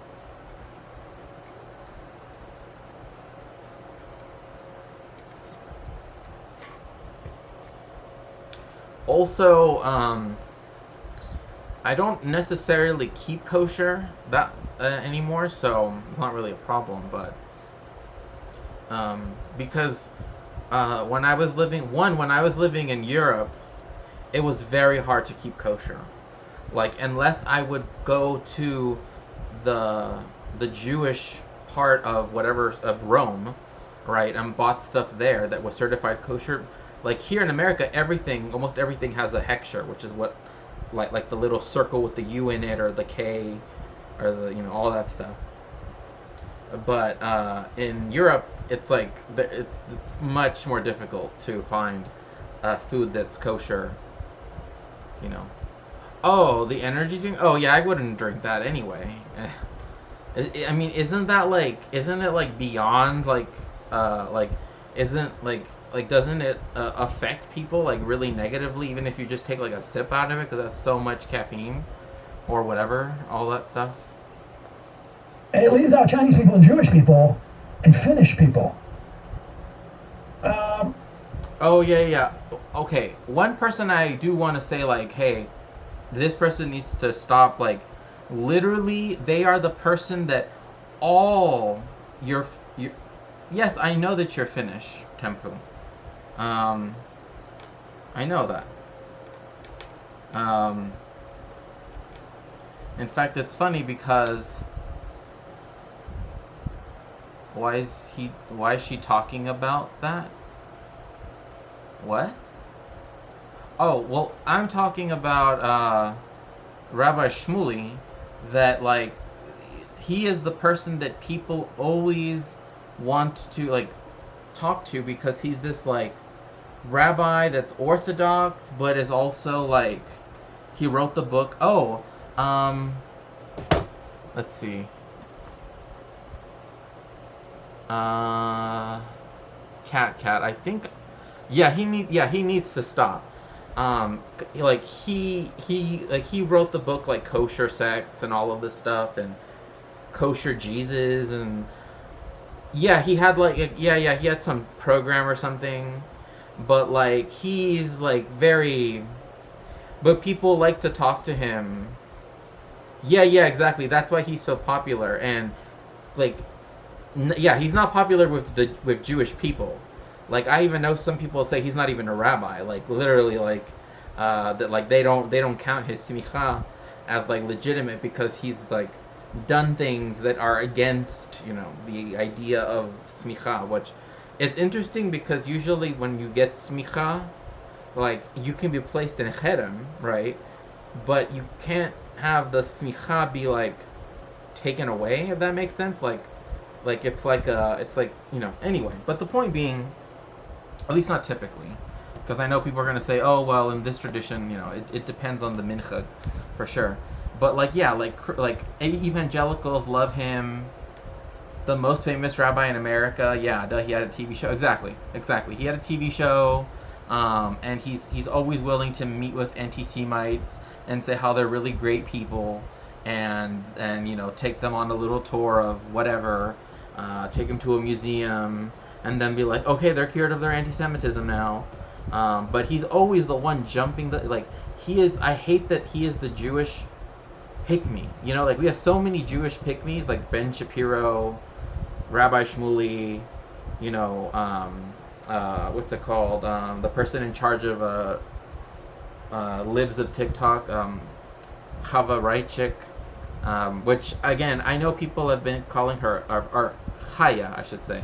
I know people say Chaya, but, in Hebrew it's Chaya, which means life, alive, anyway. But point being that, which is a reference to Eve, interestingly enough, anyway. But, you have all of these, like, really, like, these pick-me's, right, that are of the Jewish community, and they're kind of, like, beyond reproach because, well, one thing is always the Zionism stance, right? Like, you can never question something, because then they will come in and talk about how anti-Zionism is anti-Semitism and blah, blah, blah, blah, blah. And it's like, it's not. Like, it's like the first people that were anti-Zionists were the only people that knew about Zionism in the first place, which were Jews. Which is why the World Zionist Congress, the first one, they wanted to have it in Munich, and all of the chief rabbis in Germany signed a letter to the government saying they do not want the Zionist organization to come into Germany and to start peddling the idea that the Jews are a racial people. That's to say that they are a distinguishable race that can never be assimilated into any society. Like, that's actually the Zionist position. Like, that is straight from Herzl, that is straight from Jabotinsky, that is straight from, Netanyahu, right? It's this view that the Jewish people can live in a country, but they can never be part of a nation, right? Which is, multiple anti-Semitic tropes right there, but, but hey, if Rabbi Shmuley shows up, it's all cool, right? Maybe you should explore. Also, because Judaism doesn't have a pope or anything, like, we don't actually have consensus on that much, so one rabbi isn't really helpful. Right, exactly. And, like, I myself got smicha. Like, I myself am a rabbi, technically speaking. But at the same time, like, I know that if I were to, if I were to start writing, rabbinical opinions, yeah, exactly, it's all machloket. It's just, it's just a complete balagan, So, this is why I always tell people, like, again, there is no official line, so to speak, for the Jewish people, which is why, like, when Israel tries to say that it is the official line, it's like, no, that isn't even true. Like, the people who support Israel most are Christians, like, and then it would be probably Jewish people, but Christians by far, because they don't view it as what it actually is, right? They view it as something, as an ideological thing. Or that, like, what's going on there? That seems weird. I mean, if somebody targeted it, right? Like, why would they target it in that way? I understand the emotional pain that these inaccurate distortions... Oh, and then right there, even here, Jew hatred and demonization of Israel. Why do you have to even bring up Israel? Israel has nothing to do with the Jewish people. And fabrications have caused to many Jews who recall the blood libel, poison wells, etc., etc. My father and my uncles, I intend to spend my political career making those... A peer-reviewed paper on bioweapons. He wasn't doing an Israel conspiracy. I know. And another thing is, this is the problem when people are like this is why as an academic myself, I'm always like, okay, there are journals that are refereed or have peer review, right? But is it a respectable journal, right? Like technically, like the journal from Jared Taylor's Nazi organization has peer review. It doesn't mean necessarily that that's a good thing, right? If anything, it's like making sure it's racist enough at that point. But again, I don't believe that he was quoting a peer-reviewed paper on bioweapons, because if he could, why doesn't he cite it? Right? Why is it always just vaguely? Oh yes, there is this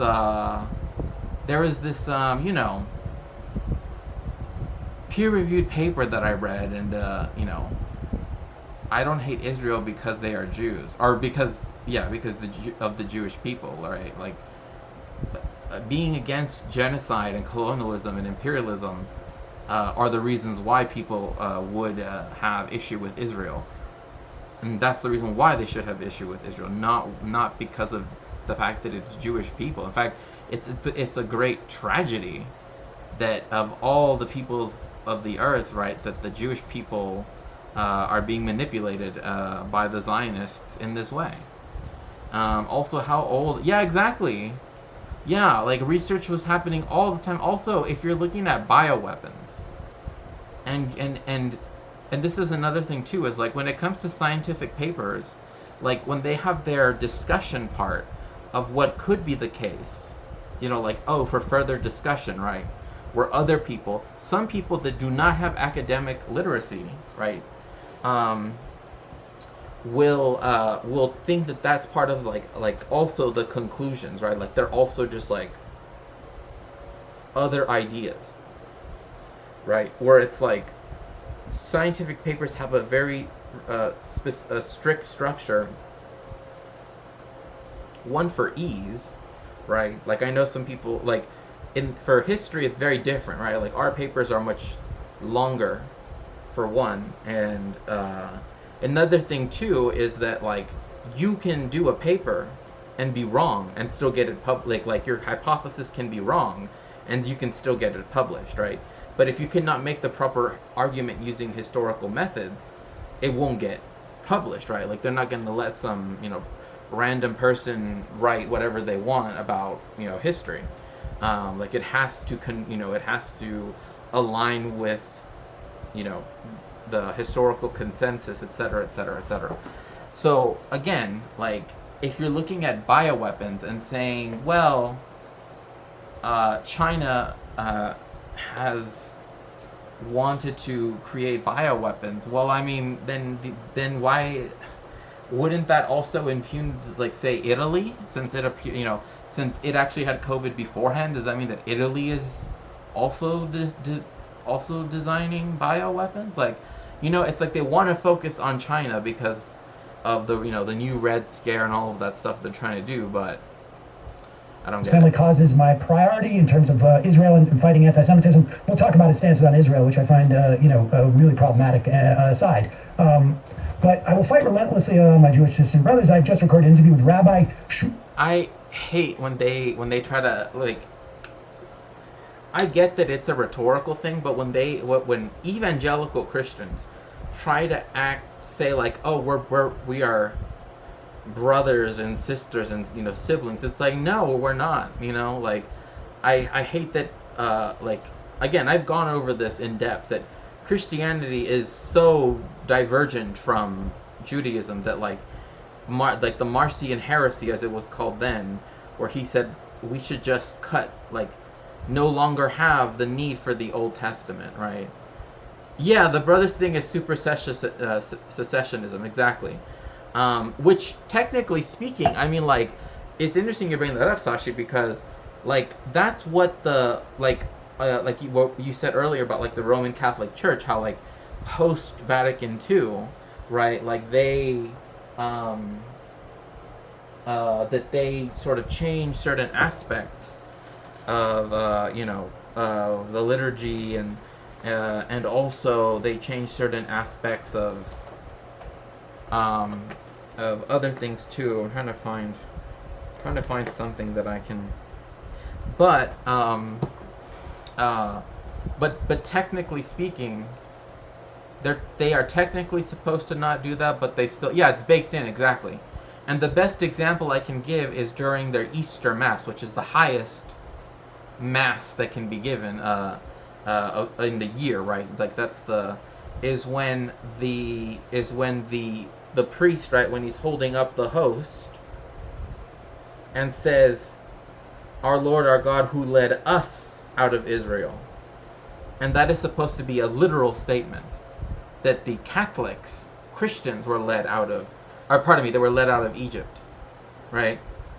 Out of Eretz Mitzrayim. They claim that it's them, right? Oh yeah. Oh, don't even get. I mean, it's anti-Semitic to call someone a Pharisee. That's just like, if people do not understand that people should not say that word, just please do not say the word Pharisee. Do not call people Pharisees. One. Two is that Jesus would have been a Pharisee, right? If even if I were to give the idea of a historical Jesus, right? That's one thing. So even if I were to say, sure, yes, Jesus, the historical Jesus,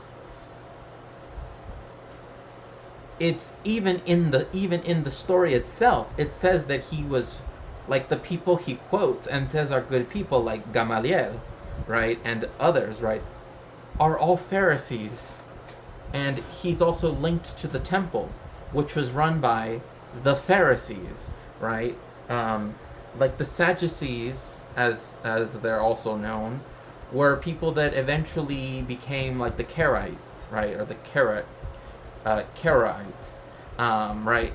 So like the story doesn't make sense if we look at it as a historical document, which is why the fact that it's a Greek document makes more sense, right? It makes more sense, right? Like it's Greek people trying to understand how Judaism works to make the Christos figure, which again isn't a Jewish concept. It's literally in Greek. Fulfill the prophecies, etc. But Marcion, I think, was correct in saying, it's too obvious that we're talking about two different gods. Are you saying that the story of a dude flipping tables and chasing people with a whip is a strange one? Hey, the problem is that that's always used to identify, right, people as being Jewish, right, when technically that happened in everywhere. Like, if you went to Persia and you wanted to use their money, you had to change. It's like getting mad at Wells Fargo because they do foreign exchange. Or Bank of America or Bank of the West or whatever, Banco Popular. Like, it doesn't make any sense. It's the whole point is that they are supposedly doing something which is. Oh my gosh, I'm so cat. Oh my gosh. But one thing we know is, again, that the narrative of the Gospels was added after the fact. So again, if we know that it was after the fact, then then that story kind of doesn't really make a lot of sense, because it shows most that the Greeks don't understand, like, the temple, the different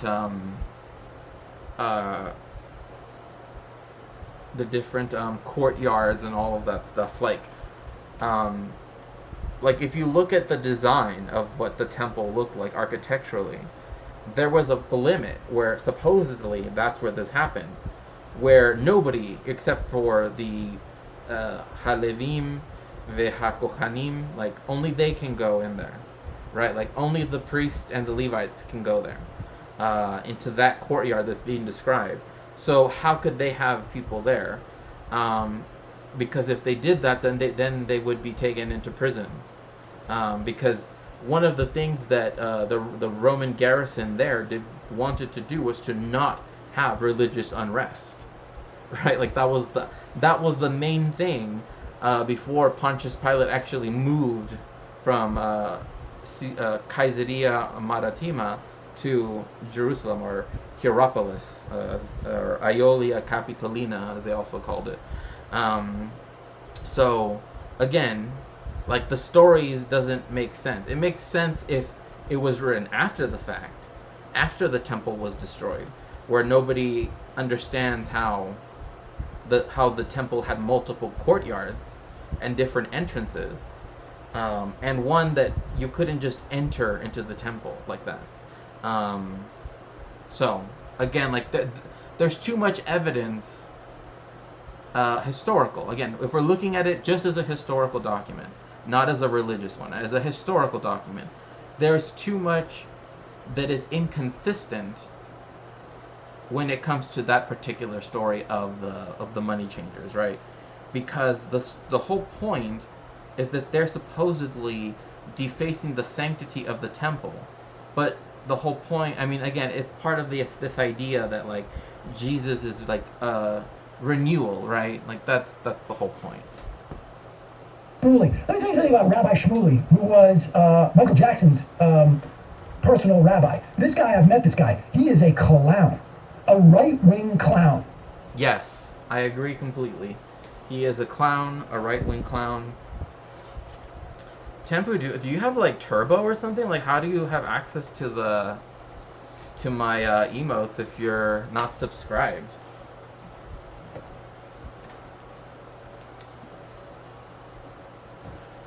Like, that's pretty interesting. I guess you must have found a way to like beat the system. Good emojis, thank you. Yeah, that one was made by a Chromatic Mage, a very good friend of the stream and a good personal friend as well. Very glad to have met them. So okay, but yeah, Rabbi Shmuley is a right-wing clown. Like, I mean, Sam couldn't have said it any better. Like anytime, I mean, unlocked with channel points. Oh, okay, I see. Okay, now I get it. But yeah, I don't understand. Again, like they like to use Rabbi Shmuley because one, he's he's very pro-Trump too, because like that's why people say, oh, he's America's rabbi.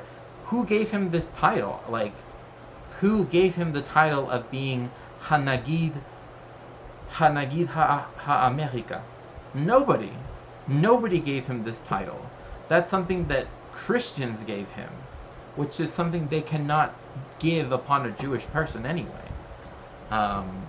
Like, where is his congregation? Where are his, when is he actually, when is he actually a Ben Torah, right? Like, he just seems to show up with the worst, like, I mean, what's next? Like, is he gonna show up, I mean, like, didn't he, like, hug or something, like, side hug, which, if he's like a Hasidic Jew, it seems very strange to me that he has no problem, like, hugging women that he's not married to, right? Like, to other women,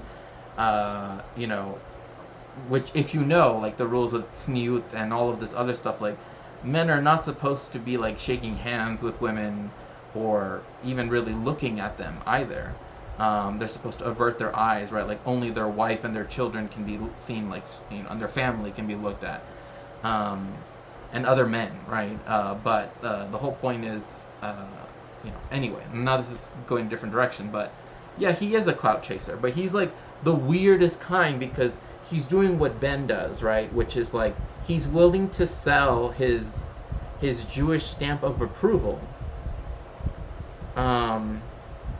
for the highest bidder, right?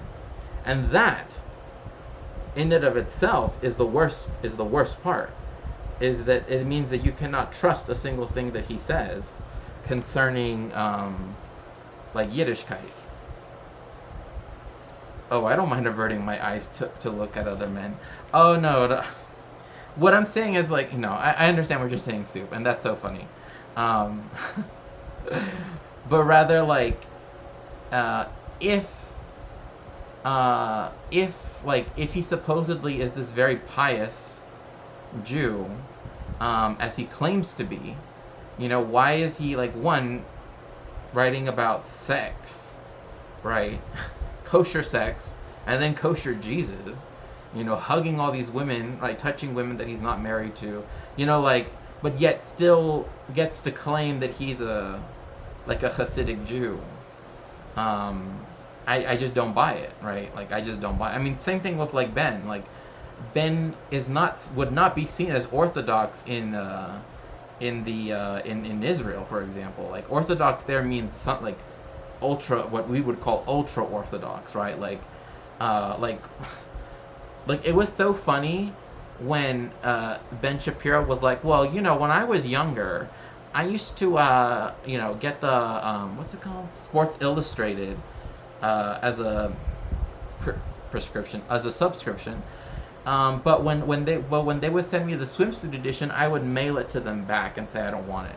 Like, bruh, they have girls in bikinis even in the regular one, right? Right, like, it's not just men, even in the other ones, right? Like, the swimsuit edition has men and women in it. It's just that it focuses on men since it's marketed towards cis men. Ben, I think, has brought it into the idea that secularism is avodah zarah and is signaling onto Christian nationalism to combat it. Yes, that is a very good point. That secularism, which is weird because everything he does makes it seem like he is, in essence, very secular, right? Like, he claims to be very Orthodox. And yet, like, when he's watching, like, these music videos and all of this stuff, and he's talking about other women's bodies, right? And I'm just like, are you, like, what, like, is your kippah on too tight? Like, you know what I mean? Like, I don't know what's going on. Like, yeah, he claims to be modern Orthodox, but, like, even the modern Orthodox people I know don't do that, right? Like, the whole point is that they are willing to, like, be professionals, right? But they still, their children still go to Jewish schools, right? And they still keep Shabbat, right? They still keep kosher, etc., but they don't willingly do what Ben does, right? Like, for his job.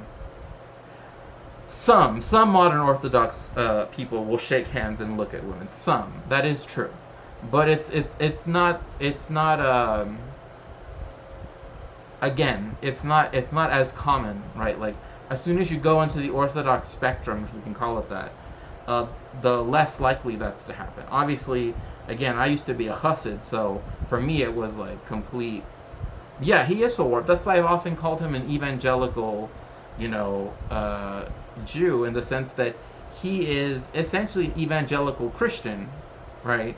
Because all of his views, political and even religious, I would argue, are very essentially evangelical Christian views, but he likes having the power of being, again, of using his Jewishness to the highest bidder, and again, that is more in line with how Zionists have been historically, right? Like, the ones that were trying to convince the British, the French, the Germans, the Austro-Hungarian, whoever it was, right? Like, they were people that were kind of crazy because Rav Moshe Feinstein's opinion. Yeah, exactly. I mean, like, growing up, like, I never was except for when I went to school, right? Like, I would hear about Yoshka, but I wouldn't he talks about it all the time, and he identifies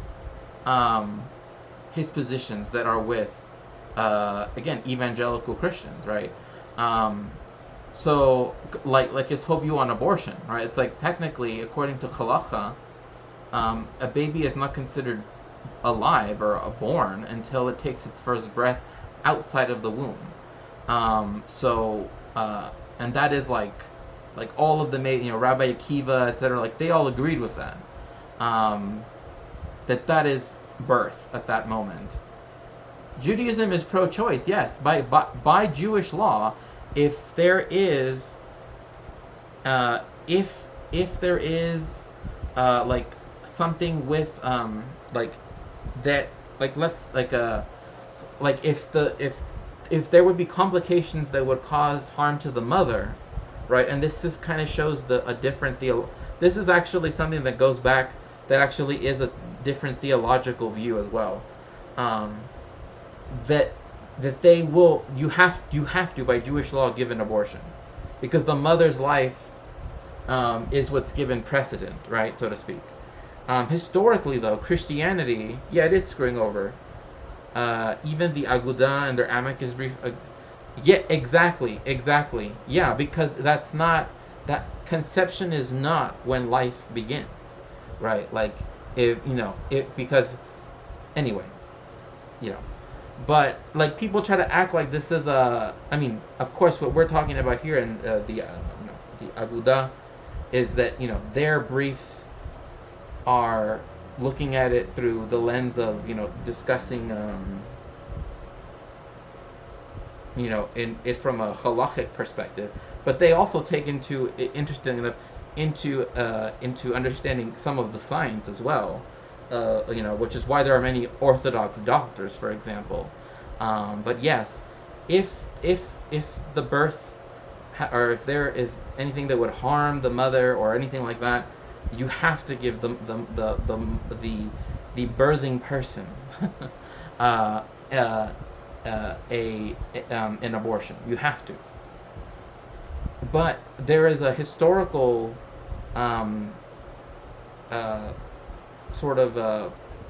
this happened especially during the colonization of the Americas. I'm not saying it didn't happen in Europe prior, but the example that I'm thinking of was in the Americas, is that everything was they would say, oh, we could save the mother, and they said, no, we want to save the child instead.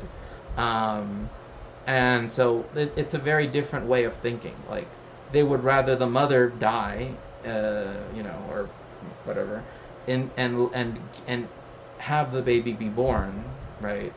Also, it's all it's all on an individual basis. This is the reason why, like, rabbis that have, like, people, like a community, like, they're always getting, like, hey, how do I kosher this? Like, what do I do here? This is why it's very different, because it is an individual basis thing when it comes to abortion in the Jewish world, or in Jewish thought, right? The same reason why Rabbi Shmuley can't, he cannot speak, he cannot poiskin for all of America. I mean, that's what I'm saying, like, who named him Hanagid HaAmerika, right? Like, who named him that, right? I mean, like, again, like historically speaking, like when I was looking at during the Inquisition, again, they would rather let mothers die than the babies die, which I'm just like, well, then who's gonna take care of the baby, right? And this is also Rabanut b'Israel. That's a whole different stuff. That's a whole different.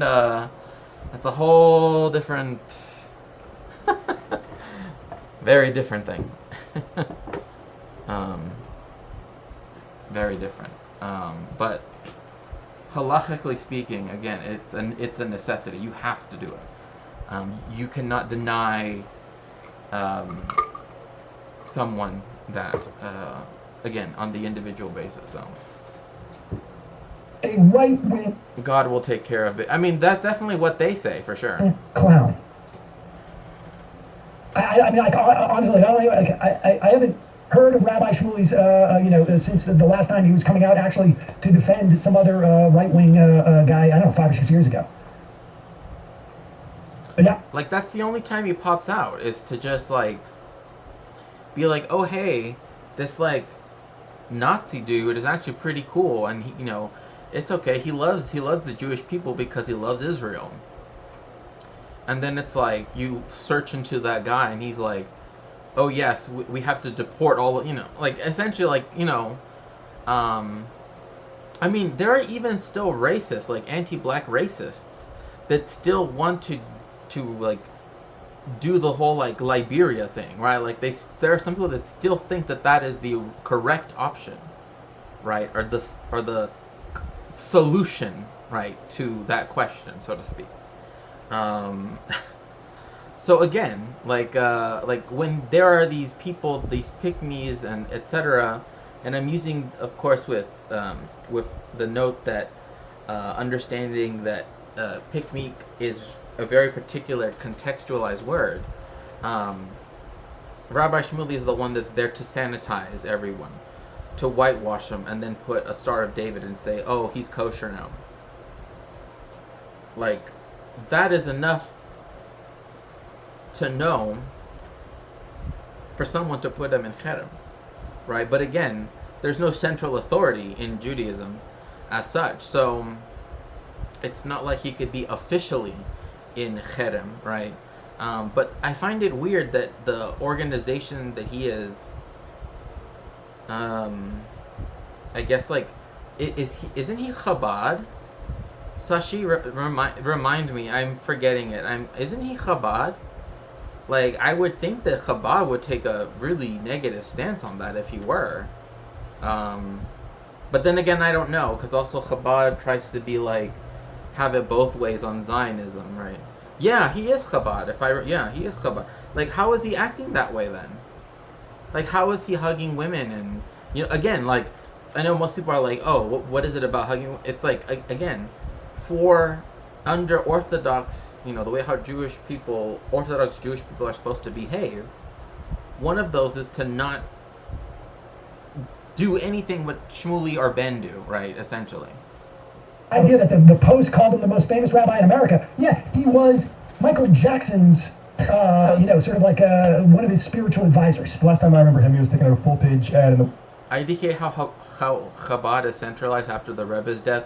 Well, there still is a group of people like, I don't want to say like organizers or like other big rabbis that kind of like run the whole operation, I guess, that which I find so weird, because it's like, I get that the Lubavitcher Rebbe, that he was seen as like great and everything, but like the whole like leaving it empty, right, and then kind of like turning his, I don't know, like the whole messianic aspect. Do they put out statements like that? You know, I don't know. Ladies, don't touch it. Well, no, I mean, like, again, I'm saying, like, this is why sometimes you will see Orthodox Jewish men be like, I'm sorry, for religious reasons, I can't shake your hand, right? If you happen to be, visibly, right, if you happen to be a woman. Again, and this is Judaism still using the gender binary, right? So it's not like it's not everyone like that. But I don't think Chabad would put out statements like that. If anything, they would. In fact, if anything, I think it works to his advantage, to Shmuley's advantage, that Chabad kind of has people that run the everything else, but there's no like. Because I'm trying to think, because like the Rosh Yeshiva of the yeshiva at 770, like, he's pretty important, but I don't think he puts out statements like that. Like I don't know, like, I don't know how he poiskens. Well, I'll put it to you this way. Technically speaking, I guess they would probably be femme presenting, but that would be under the understanding that corresponded with that specific part of the body, right?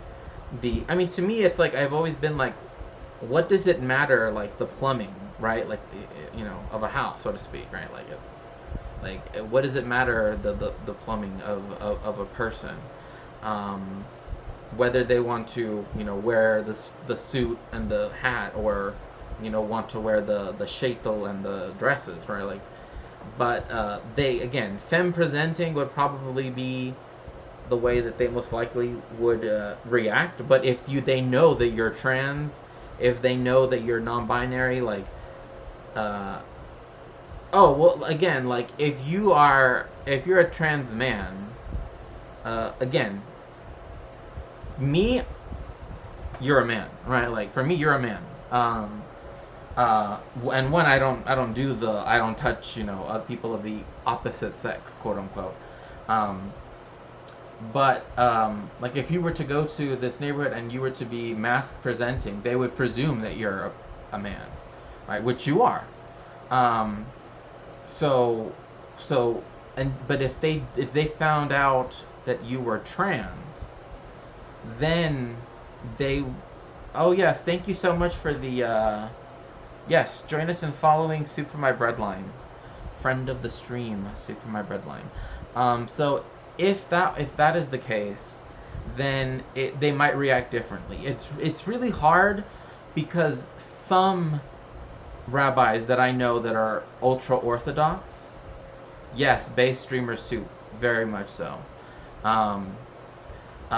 will, like, for example, the rabbi that I will often refer to as my rabbi is completely, like, okay, he's not completely, right? Like, I can tell that, but he's very understanding, right? Like, he's like, I will treat you how you want to be treated, so to speak, right?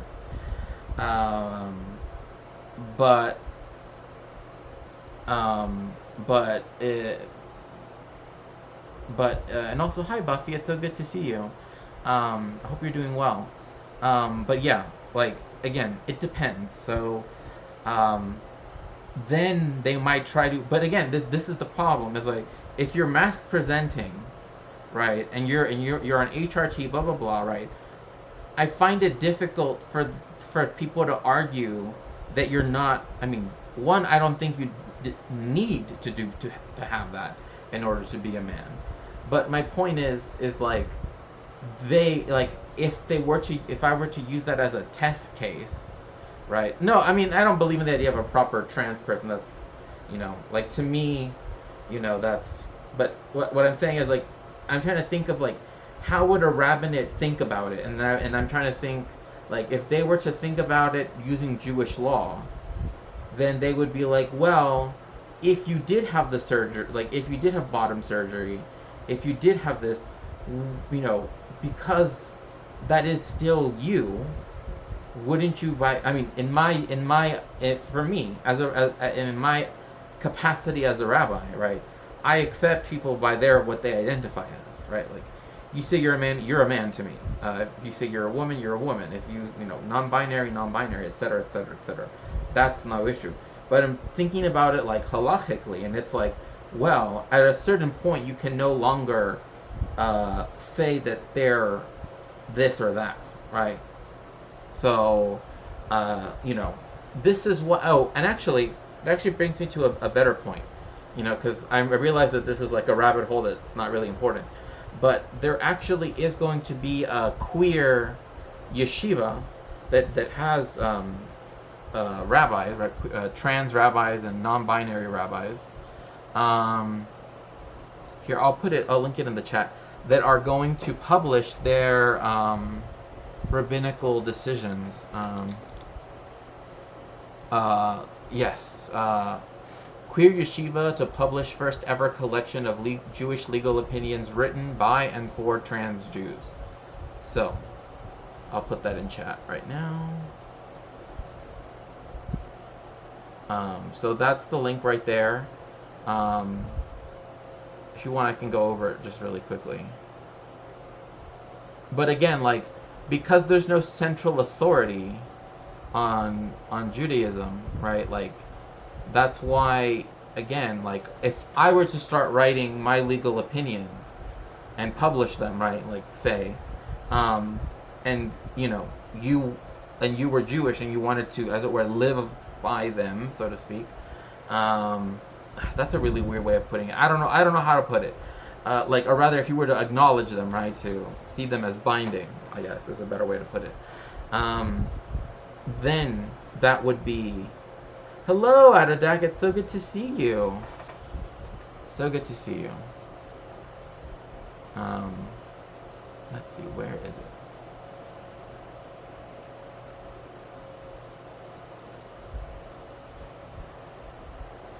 And yes, if you'd like to help my research, you can always go to Throne. Right now, I'm trying to get this book here, Yiddish South of the Border. Again, because I'm a historian, I work with Jewish history, but primarily in Latin America. So yes, I love, and again, thank you so much, Buffy. Like, oh gosh, the Habsburg. You know what? I should find out if Giga Chad ever did make another video, or if he didn't, just find an old one to watch, I guess, because I kind of miss Giga Chad.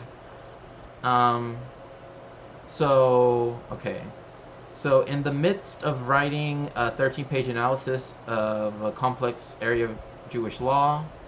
Yeah, no, I mean, I miss, like, hearing him, like, rant about whatever it is, you know? Like, it's kind of like, you know, because, like when we watched, what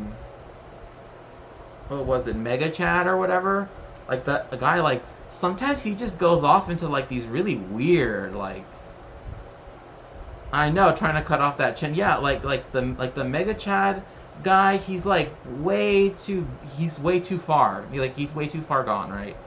And then there's like Tetra Chad, who is like even like it is a whole different, like is too obsessed with how you should behave towards women, right? Like, oh, like he literally puts like how to be daddy to her 24/7. I'm just like, who what? Like, I don't know. Anyway, you know, like, to me, I'm not really, like, one, I mean, I don't know. So Java de Cordova found something she wasn't expecting to see in medieval sources: flexibility. De Cordova is transgender and has long wondered whether she could feel a sense of belonging while studying reams of rabbinic writings on halacha, or Jewish law, which stretch back thousands of years and often prescribe different practices for men and women. Those readers need to keep their kinks in the bedroom. Yeah, they do. They sure do. Adadak's Guide to Getting Women. Don't be weird about it. I mean, like, literally everything's like, there was a YouTube short that someone sent me, because they said, like, this is literally like the worst thing I've ever like heard. And he's like, make sure to always like flex and show your armpit at her. Like, what? I'm like, and he starts talking about pheromones, and I'm like, okay, you know what? Just this is cursed. Let's just leave this. I'm just like, no. If you're gonna start bringing in pheromones, like, I think we're good. You know. Like, and to me, that's like literally like a kink thing, right? I'm like, but anyway, the laws of ritual purity, for example, prescribe specific behaviors for women on the assumption that they all menstruate. No, I need to hear about pheromones. Oh my gosh, that's so... Note that you can always get out of these ads whenever you want by supporting the stream. Oh, thank you so much, Buffy Geek, for the Tier 1 subscription to Soup for My Breadline.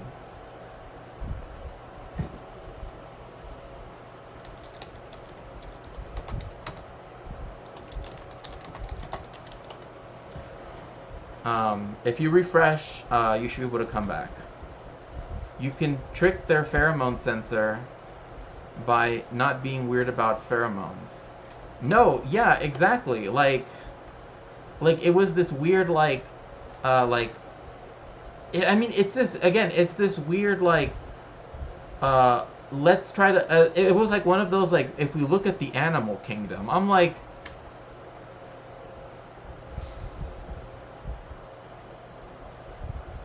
250,000 years of divergence from our nearest common ancestor with, other of the great apes. Like, I'm Lobster Society.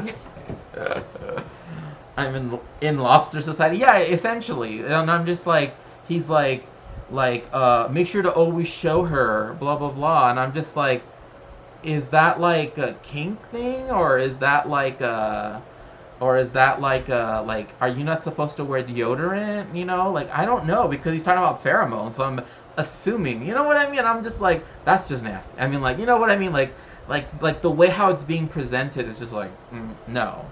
But again, also I wanted to thank Professor Q for buying me this gifting me this very beautiful, very, very beautiful tea tin. His first girlfriend had a kink about smelling. I mean, maybe. Oh no, he didn't want to wear. Yeah. Middle schooler wearing too much body. Yeah. I mean, there's that too, right? Like, maybe it's like, oh, Axe actually works, like. Also, I really like this part at the top of the. I think it's so pretty. Anyway, I love little tea tins, like that. Very cozy places. So, trans women do not. De Cordova said that gap and others had her thinking, I don't really know if I can find a place for myself in this literature. But after digging into Jewish texts on the topic, de Cordova realized she'd sold the sages short. Medieval European rabbis were asking many of the same questions she was, and oh wait, you can't see it. There we go. Where was it? And their answers reflected real-world complexity. I know it's always throwing shade in chat. I just don't get it. It's funny because someone brought up Oppenheimer, and also, we were talking about him, but I think to me he's kind of like, I'm tired of hearing about him. I found out that the rabbis and early halachic authorities' understanding of nida, which is nida, is the laws concerning ritual purity. So the way how it works typically is that, and again, this is in a Hasidic, Orthodox, right? Not modern Orthodox, but Orthodox, where they wear the like black clothing and all of that stuff. Someone was talking about the Nimster. You mean RFK? I mean, the only reason why I was bringing him up is because he was talking about how China developed a bioweapon that didn't affect them and Ashkenazi Jews, and I'm just like, what the fuck are you talking about? So yeah. Anyway, like, to me, it's like when I do talk about anti-Semitism, it's like, oh, Oppenheimer, he used to go nim nim nim. Oh, I see. It's conceptually partly because only men were allowed to be involved in Talmud study until recently. That is true, but then you do have, well, I don't want to use the exceptions, right? Because obviously there were some exceptions historically, right? But they were very narrow. But in a way, there are exceptions that prove the rule, essentially, right? Because there are people that try to use the fact that Rashi's daughters, right, would put on tefillin to say that, oh, therefore, that opens the door for, other things. So essentially that the realization is that one of many that a dozen scholars and rabbis had over the last year scoured Jewish texts for guidance on how transgender Jews can adapt traditional rituals to their lived experience. Now a group is preparing to release a batch of their essays, analyses of law called teshuvot, in hopes that, which by the way, teshuvah means technically means repentance. Like a Baal Teshuvah is Lord of Repentance, but in this it's more like their legal opinion, right? In hopes that they can inform the experiences of trans Jews who live in accordance with traditional Jewish law, right? The release of the essays comes at a time when lawmakers in dozens of states are targeting trans people and their rights, and in some cases instigating fights that have heavily involved rabbis and their families. What? Oh, that's messed up. In that climate, writing trans Jews into Jewish tradition becomes an act of resistance because it's celebrating lives that are being demeaned and celebrating people who are being dehumanized in the public sphere. Yes. Rabbi Becky Silverstein, co-director of the Trans Halacha Project at Tzfaha. Yes, Tzfaha is known as the queer yeshiva. The yeshiva founded in Chicago 2 decades ago to serve the queer community. Yeah. Tzfaha, like if you're Jewish and you're queer and you want to, like it's actually kind of difficult to get into their program, but you can go study Torah at Tzfaha. Just like I noticed that the ones that are for the less, like if you want to study there less amount of time, the more likely you're going to get it. If you're going to do like the full year, it's much more difficult to get. I mean, because obviously, unfortunately, there aren't more yeshivas like Tzva, right, that should exist, right, queer yeshivas. Like, if I could open one up, I sure would, for sure, but, I mean, all I have right now as a job is Twitch streaming, so, among the questions they tackled, how could a trans man convert to Judaism, have a bris required for male converts? That's a good point. Is the removal of body tissue after gender-affirming surgery a ritual matter, given the Jewish legal requirements for bearing body parts? Is there a Jewish obligation in certain cases to undergo gender transition? Just how widely their answers will be taken into account is a question. Most Jews who consciously adhere to halacha throughout their daily lives are Orthodox and live in communities that either reject trans Jews, which was the case when I was in yeshiva. Like, I essentially was, one of the reasons why I left yeshiva was because it's like, if I stay trying to be a chassid, I will have to be in the closet forever, or are reckoning with whether and how to accept them. Non-Orthodox Jewish denominations have made efforts to embrace trans Jews, but halacha is less often the starting point for most of their members. The Reform movement, the largest in the United States, expressly rejects halacha as binding. So what the Reform movement is again, it initially started in Germany, but later when it moved to America, now it's the largest Jewish denomination, if we can call it that, in America. In mostly every other country in the world, the largest Jewish group is always the Orthodox Jewish group. So like when I was living in Italy, it was Orthodox Jews that were the majority of the Jewish population. Otherwise, they were completely secularized and essentially had lost any real connection to Jewishness, to Jewish culture, and just saw themselves as Italian, really. Still, a growing number of Jews and Jewish communities strive to be inclusive while staying rooted in Jewish law and tradition.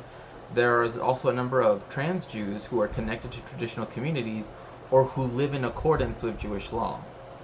I quote, I think individual trans Jews who are not part of communities could use these teshuvot to guide their own decision making, which is important. Again, like if I were to start publishing my own teshuvot, right, which would of course be queer affirming and would be, all of that stuff, anti-racist, intersectional, all of those things.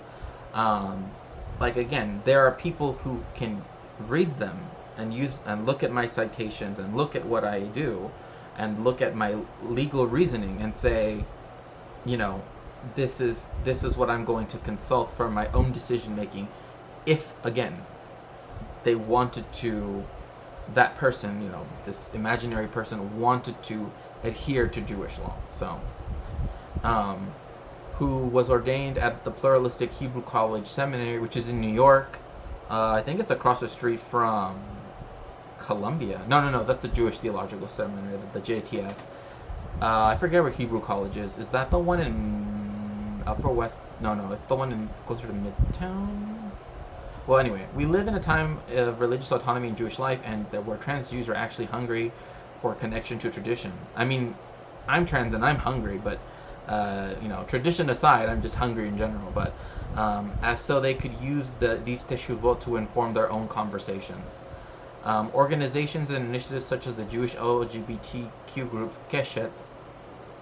I mean, I mean, I have these wonderful grape tomatoes, but it's like, I'm like, I want something, like, because I only had breakfast. I only had breakfast because I had to take my my puppy's actually in surgery right now,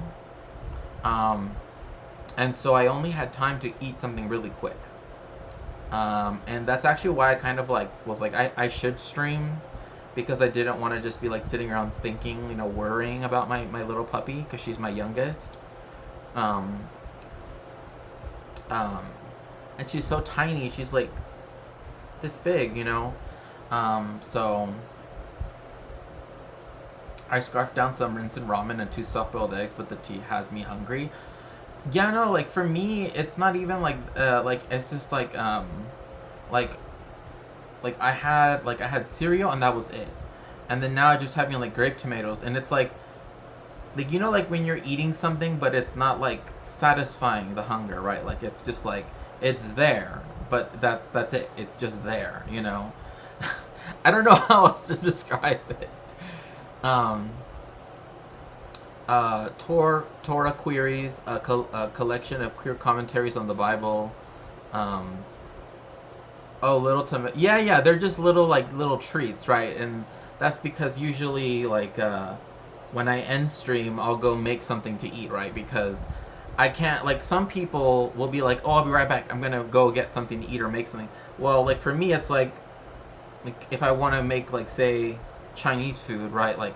I get out, the different sauces, and I have to make the whole thing, right? It's not I'm, I can make quick food, but then I will, anyway. It's just different. Yeah, I make food. I I actually like to cook. I actually like to, like to, well, I mean, again, but see, I mean, I've eaten gummy bears and other stuff too, right? Usually on stream, I try not to eat things that are, as it were, I need a knife and fork, so to speak. One time I was eating tacos, right, that I had just made, the carne asada con frijoles, right? I'll eat that, because that's sort of meant to be eaten, right, quickly. But if I want to, and usually that's when I feed my puppies as well.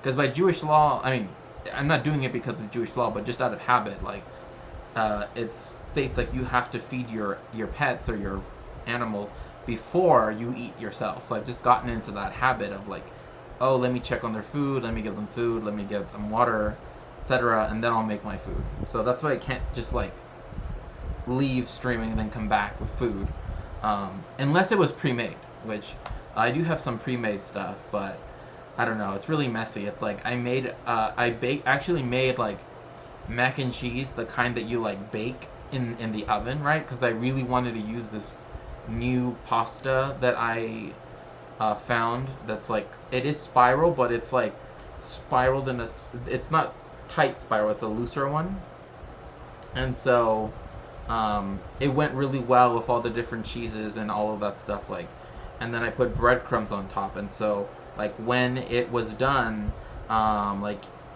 it's very, I mean, I think it's very filling, right? I can just eat a little piece and it's very filling because it's pasta with, a lot of cheese, right? But I wanted to make it like that, to try it out. And then I ended up making spaghetti, which is I don't know why I decided to make pasta twice, but yeah. Anyway. And Svaha runs a queer Talmud camp. Yeah, that's true. If you sign up for it, it's cool. If you're Jewish and you want to go to the queer Talmud camp, definitely. I've heard nothing but good things. As well as intensive Jewish study programs throughout the year. Again, if you want to go for a month, those are the ones that they give out the most.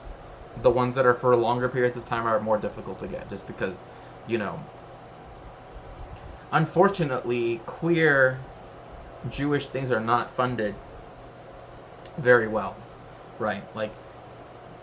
At one point, I said oh, again, this was when I was still in that in the closet, still trying to be a chassid and all of this stuff back in yeshiva, and I thought, well, maybe I could be a teacher for the yeshiva. But then they were like, oh, like the students, like they don't really care about those classes. Like those classes are just there so we can check it off to continue to get, state funding. But like they like you can't teach them anything, that's not SNEAS, that's not whatever. But which I wasn't gonna, I wasn't gonna make them read, Mrs. Chatterley's Lover or stuff like that. I was just gonna, maybe Shakespeare or something, right?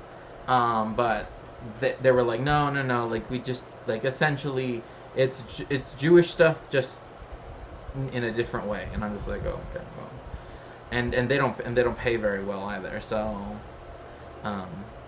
yeah, exactly. I mean, that's how I felt at the time, because again, I was still trying to be like, I can get my PhD and still be a chassid, right? But different rabbis essentially told me like, oh, but doing history means that you're studying other, again, like that's something that Sashi mentioned earlier, that like you're not even supposed to read about Christianity or other religions, right? Like you're not supposed to, whereas like that's really interesting to me, right? Like reading about different cultures, reading about different all that stuff. So but until now, no collection of Jewish legal opinions has been published by and for trans people. Halacha has to be informed by the real lived experience of the people about whom it is legislating.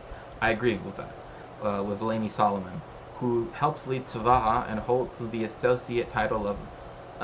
title of Associate Rosh Yeshiva.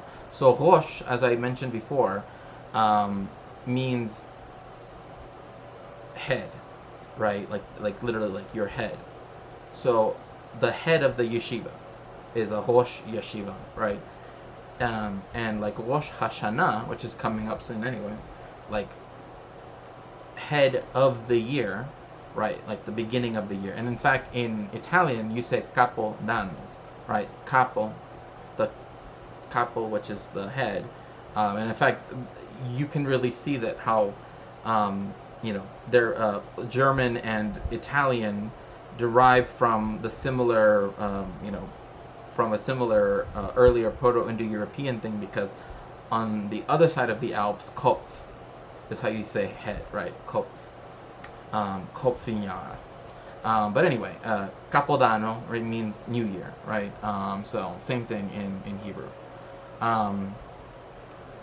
In an approach, they said the study had adopted from the disability advocacy community. That's another thing the halacha needs to really talk about too, is like queerness, and also disability, because a lot of it is very ableist. It presumes that that you are someone who is like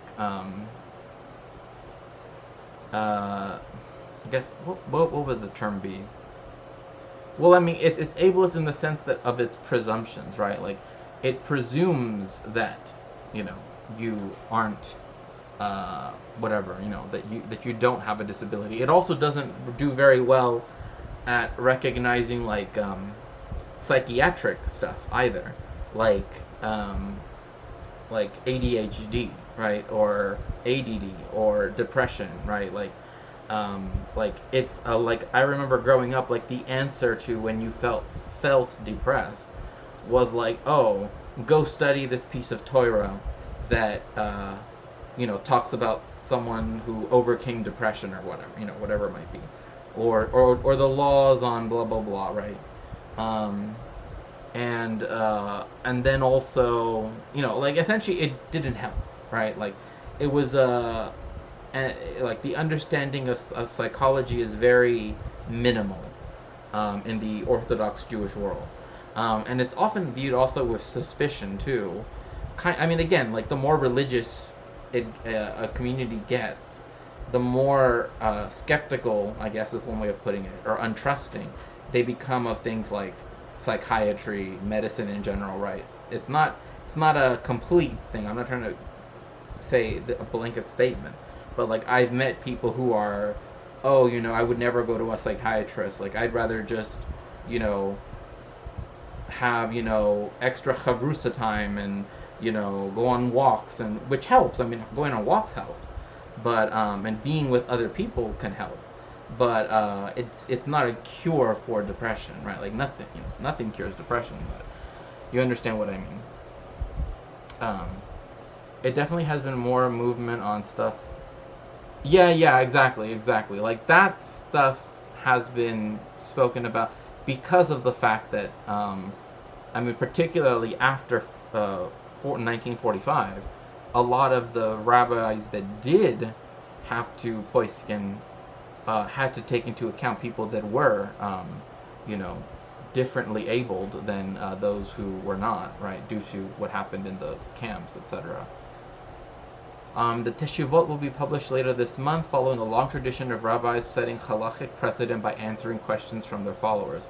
So this is why, like, remember when Talorx came up, we had a stream together, or, you know, he was having his stream, and we were talking, and I had my Torah stuff here, right? And I was like, let's look up the citation. Let's look up that's how the beginning of how a rabbi would write a teshuvah, right? Or their teshuvot, right? Is that they begin with a question, right? Like, what does halacha say regarding this or that, right? That's why, like, earlier when I was like, well, you know, if you're this and this, it's me thinking more like in a halachic way rather than like just me, right? Like, oh, well, if you're completely mass presenting and blah blah blah, then that would be like an easy argument to make that you should just be, you know, blah blah, considered, you know. But you know, I would want to write an even more lenient, quote unquote, opinion, right? That just recognizes what people, you know, people know who they are, right? Like, that would be like, I would just write that citation myself. No, but no, like, if I were to write a teshuvah of any of these questions that, say, people sent me, like what I was doing with Talorx, where I was opening up like books of Gemara or books of. Also, you had some rabbis like Abraham. Oh yeah, Rabbi Twersky. Yes. Hello, Ferret King. It's so good to see you. How are you? Welcome to the stream. My best pal just arrived. So again, oh, it's so good to see you too. So yeah, so those answers are traditionally based on analysis of rabbinic texts throughout history. Again, that is what I like. That's what I was trying to do with Talorx, right? Like, well, this rabbi said this, that this rabbi said that. You know, 200 years. I mean, I might not have said 200 years later, but like, here is what what the consensus has become, right? And in fact, a lot of this works really well with already my historian background, right? Like when they were saying, oh, we don't, you know, if you're studying history, then you're not going to be focusing, which is funny because I do focus on Jewish history. It's just that I'm willing to look at beyond the, you know, just the religious communities, right? I'm willing to look at all these different interactions, and other things, right? So if I were to write a teshuvah, it would come with citations like, well, Rabbi this says this, Rabbi blah blah blah says that. I argue, however, that if we look at this and this, blah blah blah, and that's how you would do that. That's why with Talorx I was saying, well, this is what the consensus says on this, but in this other book it also says there's also this, right?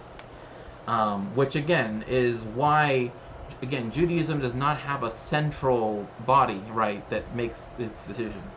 Israel tries to have one by having the chief rabbinates, which technically has two. But again, Judaism is by definition decentralized, so it's like the idea of having, you know, overarching control over everybody. Kind of like how the Pope like the Pope has universal jurisdiction. What that means is that all of the souls of all of the people on planet Earth are under his charge, right? And like that's part of Catholic dogma. Like even if you never heard of the Catholic Church, right? Even if you were, even if you're not Catholic, your soul is still considered under the aegis of the Pope, right? Because he claims, or rather the office claims, universal jurisdiction, right? Also, again, as Stream Elements is saying, if you'd like to help my research, you can always check out my throne. There's there's 2 collections. One of them is the books that I need for my research. I recently reorganized it, so if you'd like to help out, definitely go there. So yeah, they can address questions ranging from whether smoking cigarettes is permissible to the particulars of making a kitchen kosher for Passover. Oh yeah, so here, De Cordova concluded that trans women are obligated in Nidan ritual purity laws. In her Teshuvah, she provides several approaches to emulate the complicated counting cycle and tallies of the days of women are ritually impure following menstruation. She suggests using a 7 and 11-day cycle proposed by Maimonides. De Cordova suggests also the imposition of a cycle not based in biology means ancient and medieval rabbis had some understanding of womanhood as a social construct.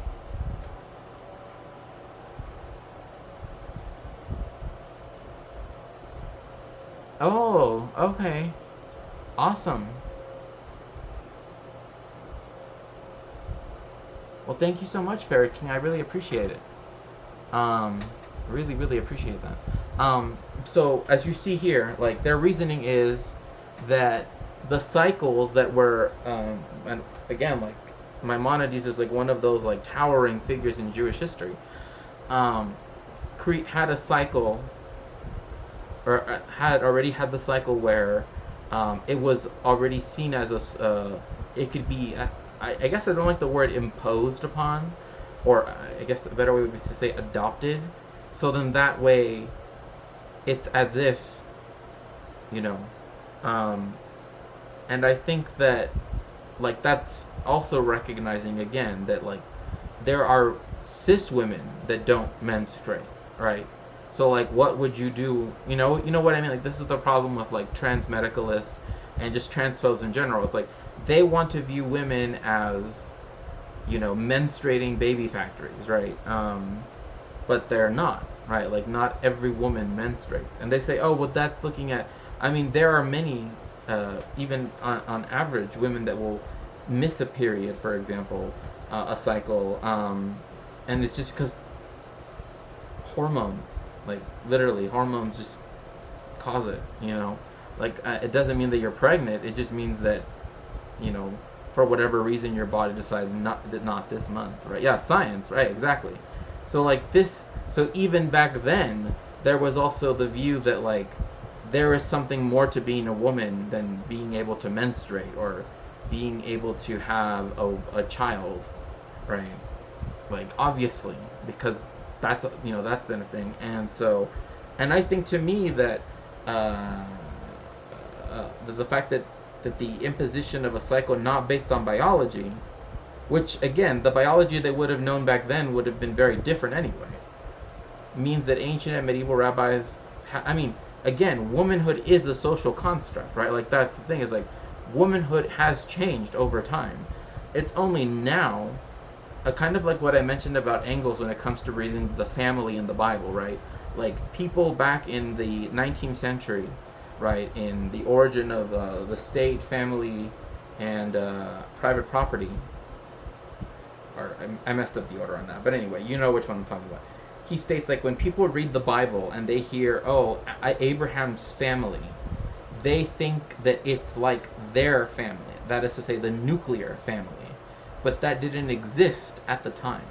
Like, that's the reason why, like, there are things like, why is this considered, well, maybe I shouldn't say the word, but why is this considered something that we don't like now, right? Or why is this allowed?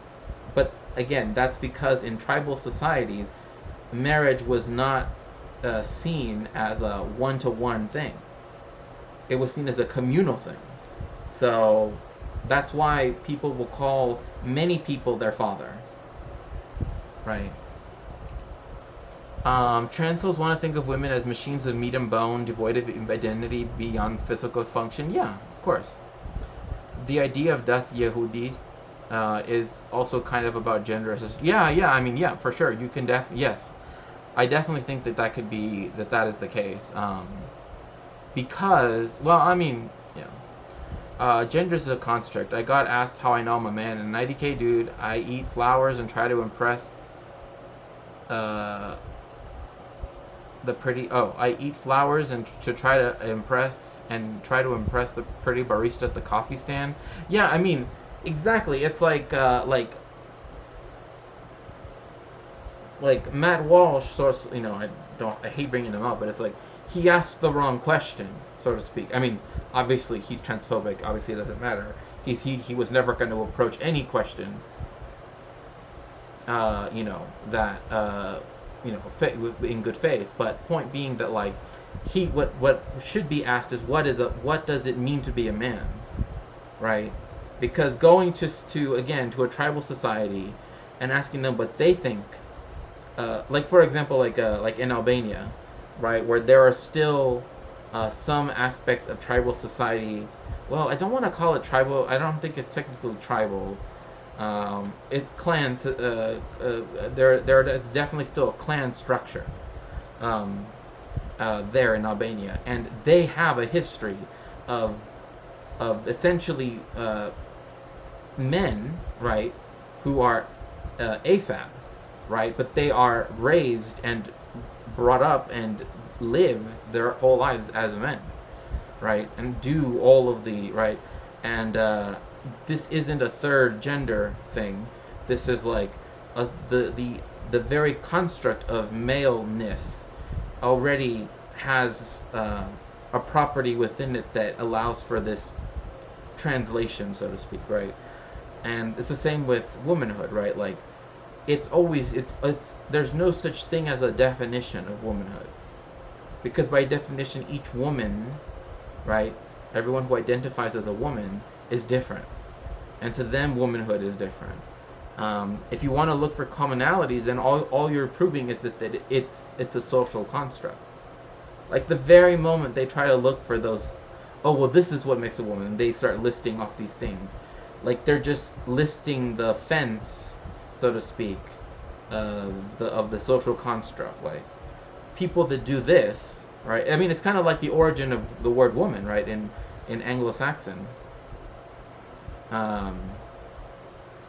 Where the word for woman does not come from it comes from the word wifman, right, which means wife, person, right? So the person that you take on as a wife is a woman. It's not gendered, technically speaking, right? Because man is neuter, and wif is neutral as well. So wifman could mean, and the condition, as it were, of a wifman or a woman was the person to whom one got married to, right? Like that's the social that's the origin of that social construction, right? Based again in the shifting from tribal society to class society, right? Being a man means my happy trail shows up under my crop top, thick in my booty shorts, cut me like. You know what is so funny? Oh my gosh, this is hilarious.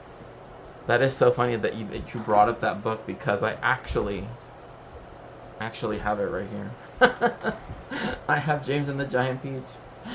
Oh my gosh, right here. Like, there we go. That's soup from my breadline right there. Look at him.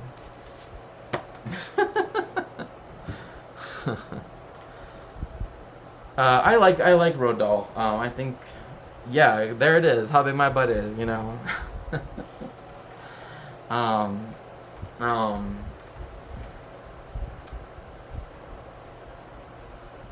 Talk about it being nice and peachy, eh? No, I'm just joking. Anyway,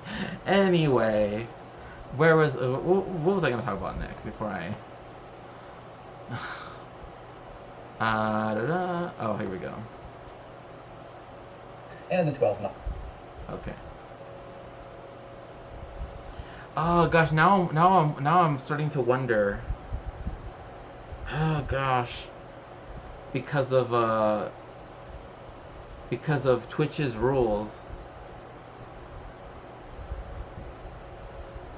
I look at Shakespeare showing off pictures of their chat. Everyone wants to know how cut their viewers are. Oh my gosh.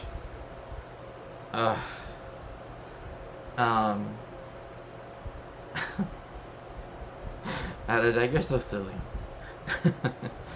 Oh gosh, now I'm starting to wonder, because I'm technically gonna bring up symbols that I hate Twitch's stupid new rules. I hate Twitch's stupid new rules. Because now I'm like, can I show this even though it's using it in a context that is historical, right? And showing how the modern variants aren't real, or aren't, related to the initial thing. And it's by an archaeologist, right? And just, so it's like well done, right? But I guess we'll just watch it anyway. Hello my dear friends, how is it going? I hope I find you all in good health and safe and sound. I'm Mari Thurger, and today I'm going to briefly answer the question if the black sun symbol is a pagan symbol or Yeah, not. I'll just do that. Usually referred to as a Viking symbol, and I can tell you right now that it is not and never was related to Scandinavians, neither of the Iron Age nor... Yeah, so again, the point of this being that there is nothing with this particular symbol. Like, you will see people that try to say, well, it's a Viking symbol, but Vikingur, right? Vikingur was something you did. It was a job, an action. This is talking about the Schwarze Zone, the what's it called? Yeah, the Schwarze Zone. The black sun, right? It has nothing. It's not a Viking symbol, because yeah. of the so-called... Also, I like that Viking is something yeah, exactly, to get to get away from the cold.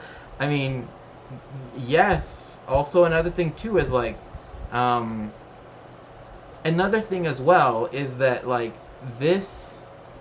Being a Viking also allowed you to possibly get land, because once the land in what is called Scania, which is where the word Scandinavia comes from, right, which is southern Sweden, once that was all, owned by different people, right, it was all enclosed. That's when at the late Iron Age, that's when you see people going and doing Vikinging, right? Because like in Norway, like it's too mountainous, right? You can't really own, honestly don't know what Twitch TOS is anymore. I wish they'd be clear. Well, like they said, like, oh, if you show these symbols, even if you're denouncing them, but I'm not showing like a symbol as such, right? Like it's more like he's presenting the symbol. Right, and I don't know, it's just like really weird. Viking period and the Scandinavian Middle Ages. But this time let's try to understand if there's any pagan background to it, at the very least.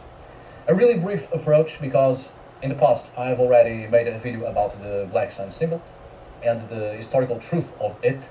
Oh, I was just thinking this morning, when I see a name like Moreland, I think, okay, somewhere in your war crimes were perpetrated. I mean, like, is this a cracker?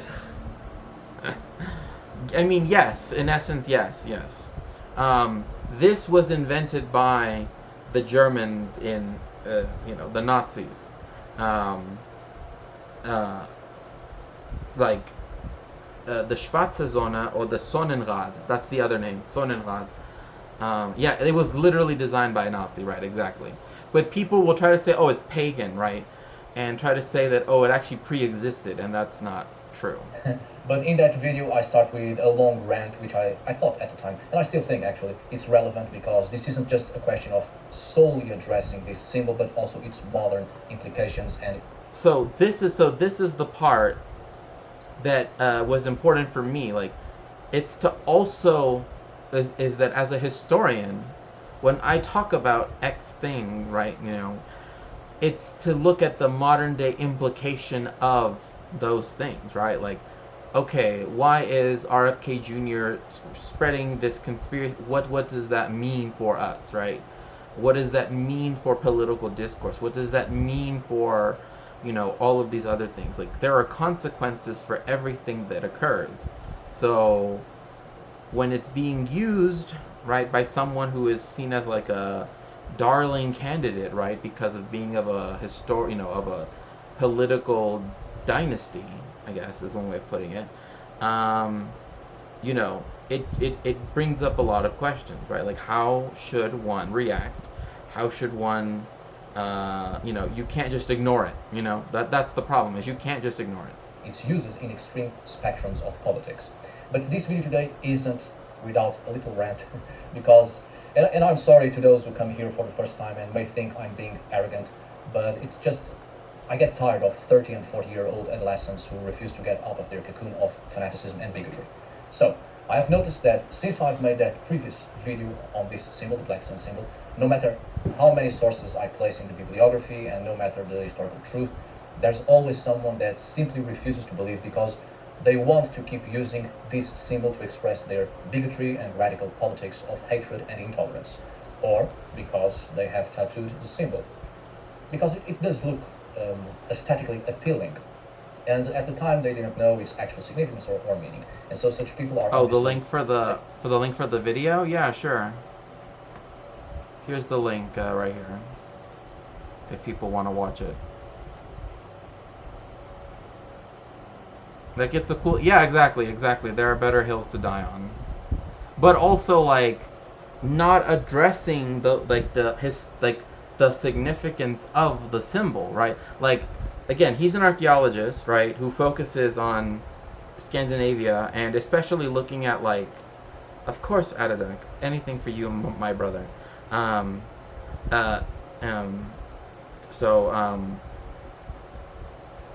Like, again, this is why, like, I tend to show, like, archaeologists and other historians on my channel, because it's like, their concerns, their concerns mirror mine in many ways, right? Because of this, right? I would die for a Hello Kitty, but never once for a like. I just people say, oh, but it's cool because it doesn't, like, so what? So what? You still doesn't mean you have to get it, like, that's the part I don't understand.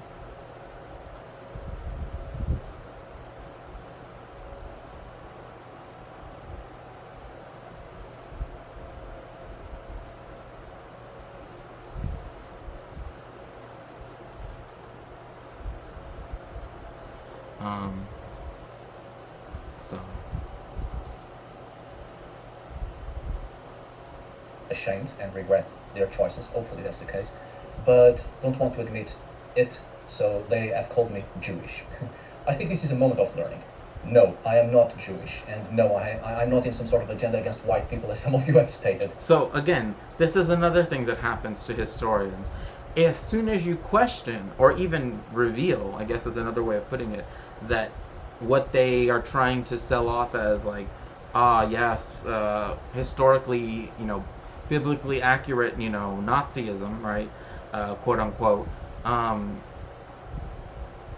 this is what, and it's worse. I mean, it's worse if you are Jewish, right? Because of course, if you are Jewish, then they take it a step further, right?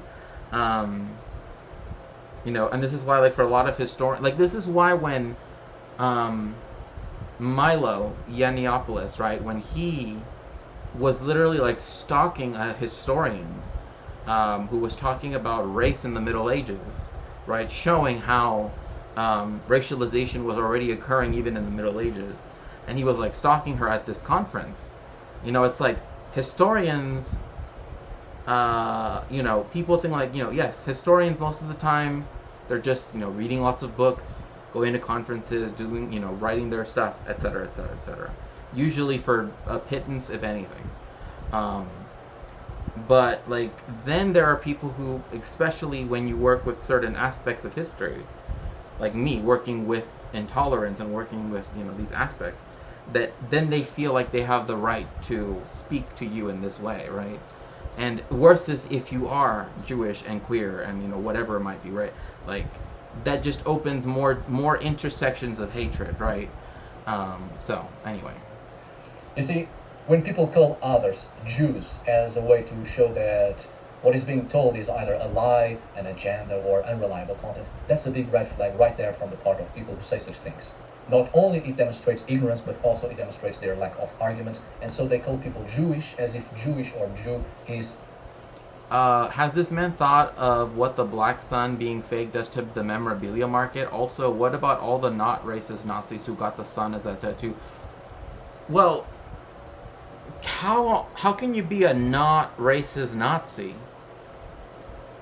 Like, the whole idea of not, like, I don't understand. Like, I don't know, maybe maybe that's a miss, like, there's no, yeah, the Black Sun is Nazi itself, like, that's the point.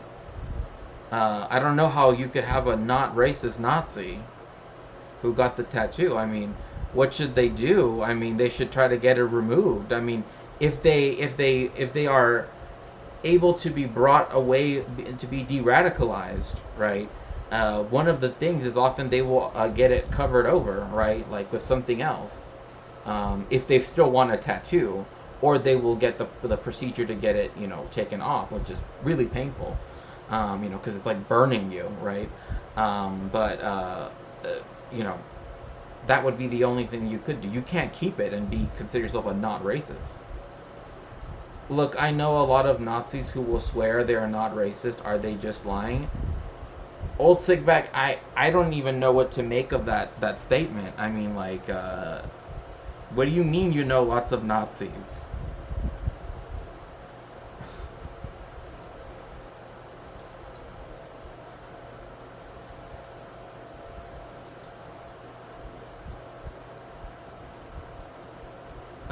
Yes, Adadek is right, yes. They are lying.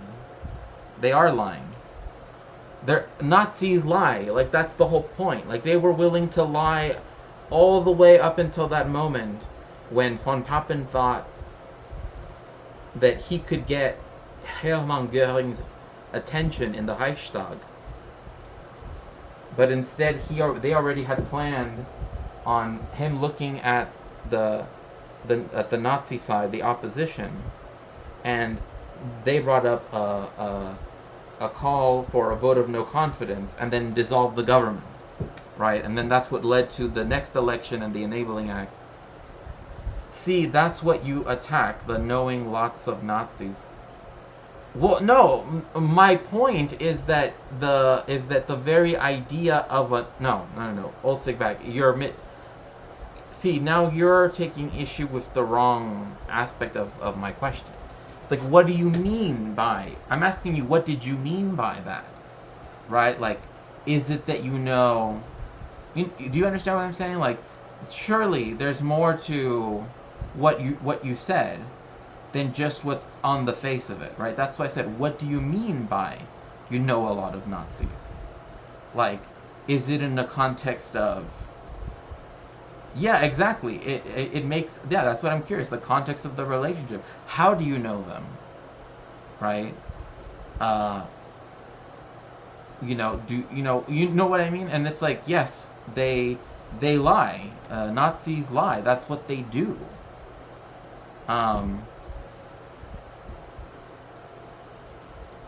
Yeah, hold up. I literally have a reformed neo-Nazi in my channel.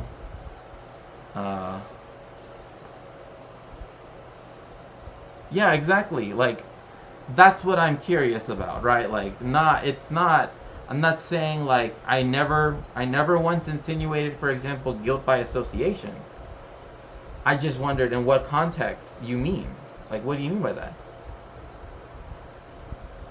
Yeah, that's all I want to know is what in what context. Like, are you part of a project that's there to de-radicalize, or is it that you just know people in your community that have these leanings and you've spoken to them and blah blah. Like, what do you mean, right? Because those are very different ways of.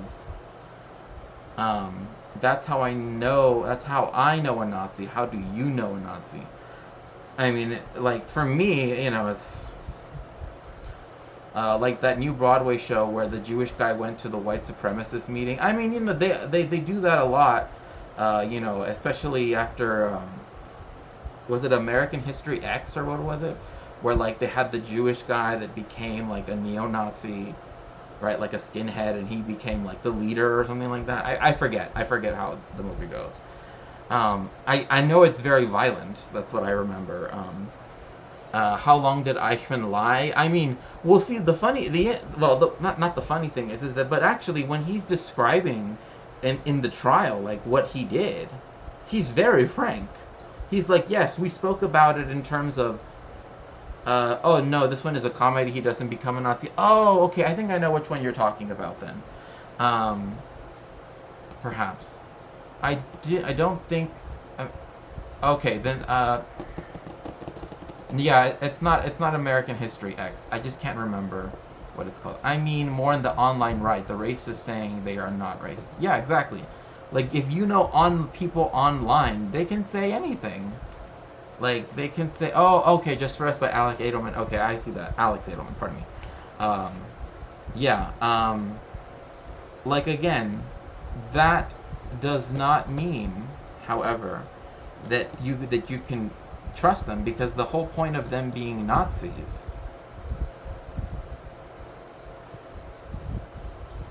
Okay, have a good rest of your day, Adadak. I'll see you soon, my brother. With much love. Thank you. Again, like, that was my only question about that.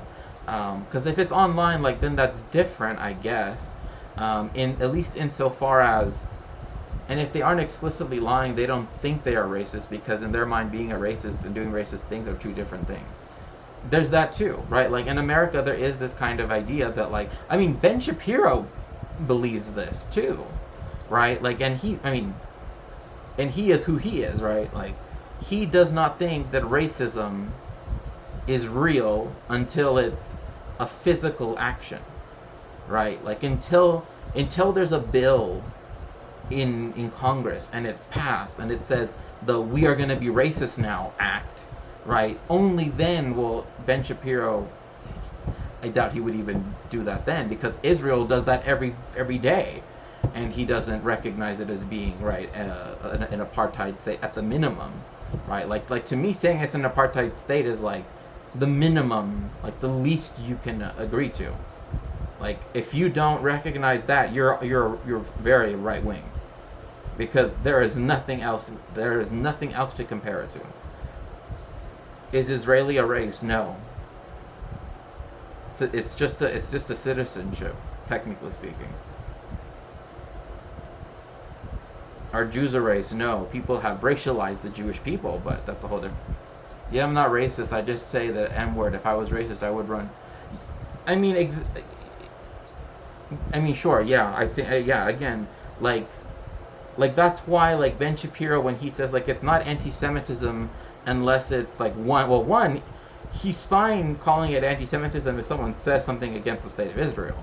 But if it's someone being an anti-Semite, he's willing to be like, oh, well, it's not like there's a law that allows blah, blah, blah. You know what I mean? It's that, like, liberal view that, like, which is funny, because historians do not view, like, okay, because the law in England said that all the Jewish people were expelled, same thing in Spain, does not mean that therefore there were no Jewish people that still, in fact, that's why the Inquisition was started in Spain, to go against Jewish people who remained in Spain, right? That outwardly were Catholic, right? For a desire to not be expelled, and then were secretly Jewish. We're still keeping to Jewish tradition, right? Like, that is, and their logic for defending that is very similar to this. Like, oh well, until this point, then it's, then I will say it's. But again, I think that, like, someone that already identifies themselves with Nazism is already someone who does understand their own racism, because nobody out of just a curiosity becomes a Nazi, right? Like, that's not, like, you know what I mean? Like, that's not a typical, like, that's not where people go. Like, people over time can essentially begin to involve themselves in more right-wing things and eventually get to that point eventually. But it's very different for people that outwardly identify with it and then say that they're not racist. Or because oftentimes the not racism is like, I just think that every ethnos, to use their language, should have their own state, right? And then in America, in the United States, that becomes a question of like, yes, deport this and do, you know what I mean? Like, it's never, it takes the white race as being a race, which it is not. It's a social construction. And then it applies it to all the other races and all the other racialized peoples, like the Jewish people, for example. And that's the problem with people that do outwardly identify with this old sick back. So I think, to me, that's where I would hesitate to be like, well, we can't just leave them at, trust them at their word, because the whole idea of National Socialism is based off of a racialist idea. In a similar way, Zionism, is very similar. In fact, in Mein Kampf, Hitler says that the people that told him that the Jewish people are separate people and can never become, like a German, blah, blah, blah, were Zionists, because that is what they were doing in Europe at the time.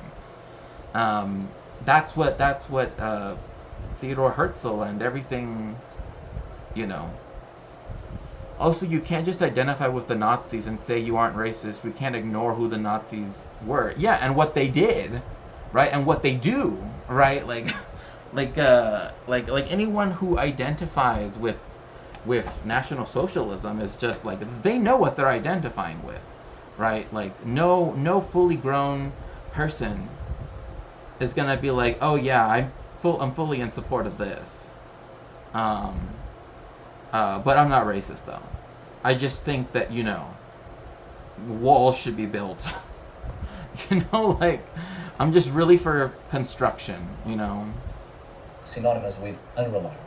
That's just pathetic. By the way, that is something, too, where that's even happened by academics that weren't, or rather, that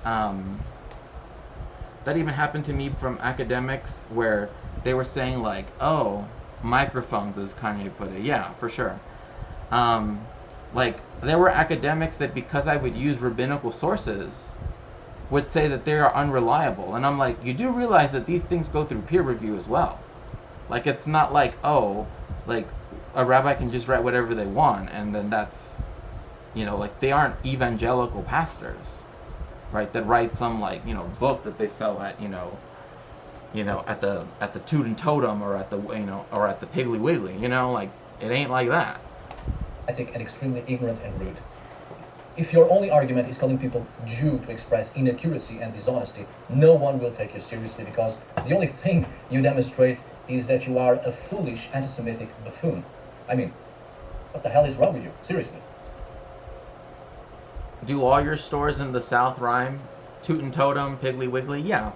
Yes. I will say one thing, though.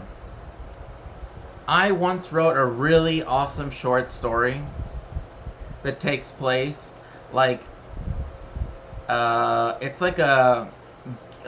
gamers getting high. It's one of those type of stories that involves a Piggly Wiggly. Great story. I need to get patrons on Patreon. Like, I really, really want to get patrons. That way I can, like, actually upload things like that, you know? Because otherwise I feel like putting it out generally would be too much, right? Especially because the effort that's put into something like writing a short story or whatever, right? And I would rather people that support me more directly, right? Like in a Patreon, I would rather, you know, have it for their viewing pleasure, I suppose. But yeah, like that's like one of those things. It's like other people have you know, and then I have that weird thing too where it's like, should I upload stuff to Patreon now when I have no patrons, or wait until I have patrons to then upload stuff? Like, I'm very confused about that, because again, I don't have any patrons, right? So I'm like, because I have articles that I want to put up that would just be available to patrons, that are like historical things, analysis, you know, stuff like that. That's very different, right? That's like much more in depth than I can get here on stream. So, but I digress. By the way, I take the opportunity to say that I've also made a video concerning the common misconceptions concerning the runes. In that video, I've also talked a little bit about the black sun symbol, because it is also a common mistake, a very common mistake actually, to believe it had any connection with the runes. Yeah, it had no Never did. connection. But on the thumbnail of that video, I've placed the symbol, the black sun symbol, on purpose to catch your attention. I speak about it in the video. Although some people don't even bother watching it and immediately express their opinions without even watching the content, and even called me a neo-Nazi for having the symbol in the thumbnail. Not sure if some of you are familiar with the phrase, "Don't judge a book by its cover." That isn't applied only to actual books, you know.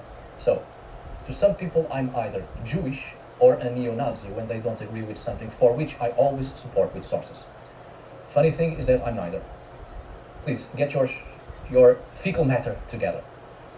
Thank you if you have reached this far in the video. Now, with no more delay, let's get started, my dear friends. Please.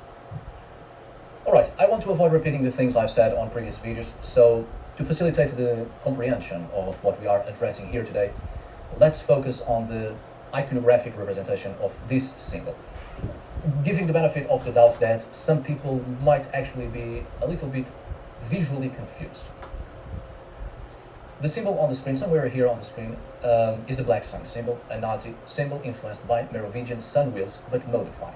Indeed, visually this symbol is similar to the Merovingian sun wheels, as both originated from solar symbolisms, such as the example of the swastika. Therefore, Merovingian sun wheels are actually symbols representing the sun.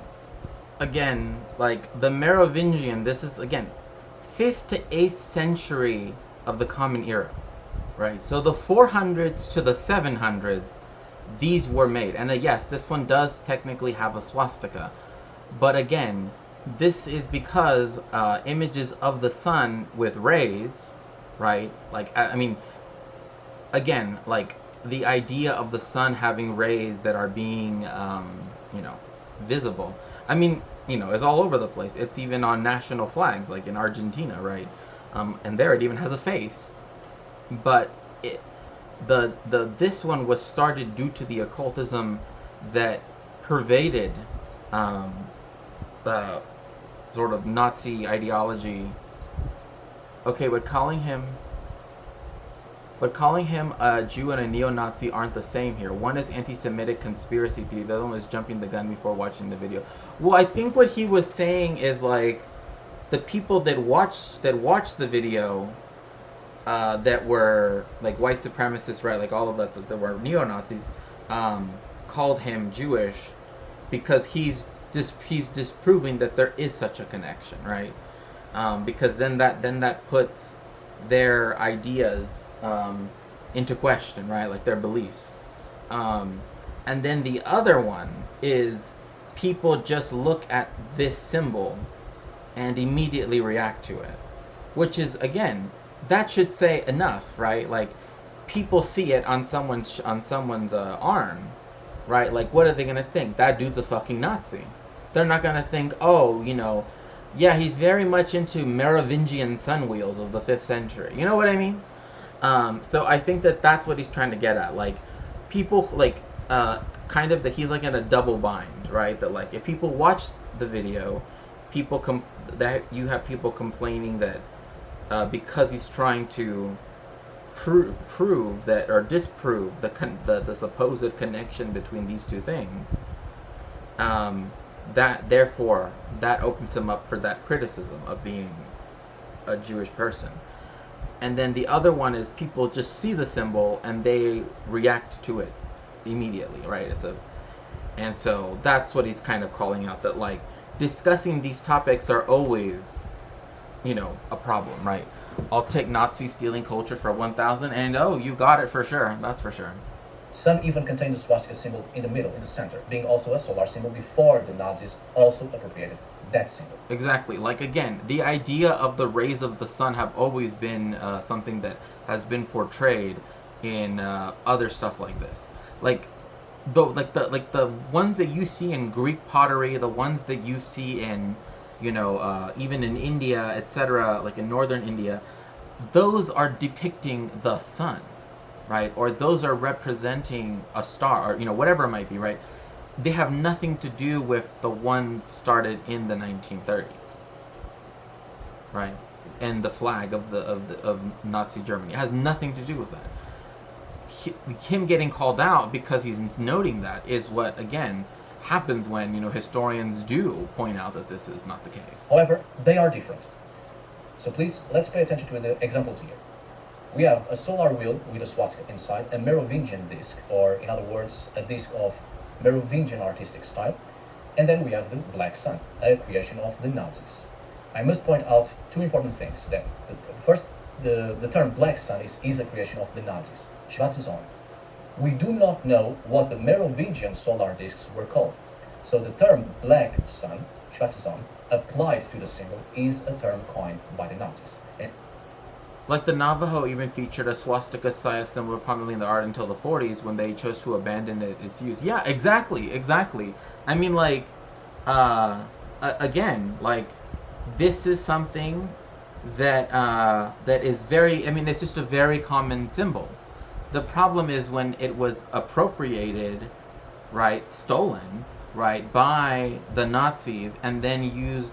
And this, again, had to do with the theory of, like, the Aryan invasion, which we already covered on stream before, which never happened, right? The ideas of Hyperborea, right? The idea of, the Aryan invasion theory, and that they introduced the Vedic religion, which also uses swastikas. But even in archaeological digs of the peoples that lived prior to the or alongside the Aryan migrations, which is actually what happened over like 500 years, there were other cultures that used it too, because it's just a very common symbol to represent the sun, or to represent a star, to represent, because it's a way of depicting, right, like the rays of light, right? Or in some cases, like in a lot of Greek things, it's used because of the patterns, right? Like like they don't use it, like they will use it in pottery to mean specific things, right? But a lot of times it's just there as an artistic decoration. Like it has no implicit meaning, or rather explicit meaning, right? So. And they didn't call Black Sun to the Merovingian discs, they called Black Sun the symbol they have created. And it is also important to say that even though the Merovingian dynasty was largely Christian, since the second king of the dynasty, Clovis I, was precisely the king of the Franks who converted to Christianity, this artistic style is already somewhat revealed in more remote times during the Bronze Age. In archaeology, they are referred to as Zierscheibe, ornament.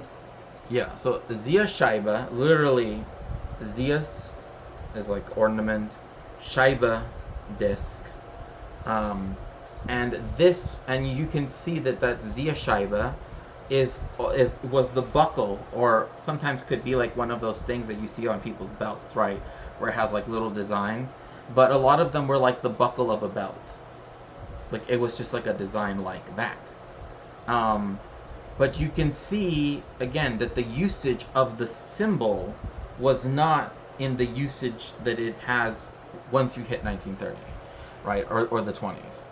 Disc as metal jewelry dating back to the European Iron Age. They are found in women's graves, and they have probably been used as pendants or amulets or to fasten belts or tunics. The earliest examples date back to the late Bronze Age, circa 800 before the Common Era in Italy, which we shall get to that. These have developed into the Merovingian discs, which... So, the reason why it's important to note that it's from Italy, I know he's going to go into it in a minute, but like, remember that their whole idea, that the Nazi whole idea is that they are somehow mystically, magically connected to blonde hair, blue-eyed, marauders that invaded northern India, which didn't happen, and that they developed that symbol, right? And that somehow that has a tie back to the Germanic peoples, which, as a historian and linguist and other people will say, is like, when we say like Germanic people, it literally just means peoples that spoke a Germanic language. Like it's not as though we're like the idea that there's somehow some like blood connection or anything like that. That's not what we're talking about. That's not true. Later on, much later, in the 20th century, these iconographic artistic styles were appropriated by the Nazis and turned into the so-called Black Sun symbol, as a symbol of Nazi occultism. It is also important that you can visually notice that the Bronze Age ornamental discs have less than 7 branches or rays as representations of the sun's rays. Normally, the maximum number is 7. And that the Merovingian sun wheels or discs have at most 9 branches. Let's say it's an Odinic number based on the old Norse Germanic paganism, as it is a number not normally related to solar. So right here, I know you can't see it. Well, I guess you can see the bottom. There's only one example that ever existed of a 12, branched Merovingian sun wheel, but it was a forgery. Like it was a complete fabricated thing. It was, again, meant to make it seem like there was a direct connection between these pendants or these buckles and some other more like sanctified, or how would I put this?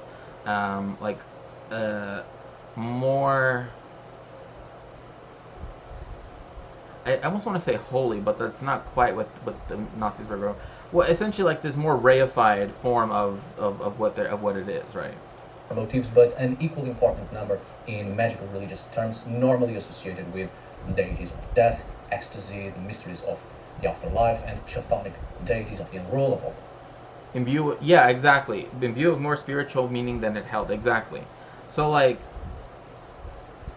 when they raise the number of the rays, right, then they're making it seem like there's even a stronger connection to this and this.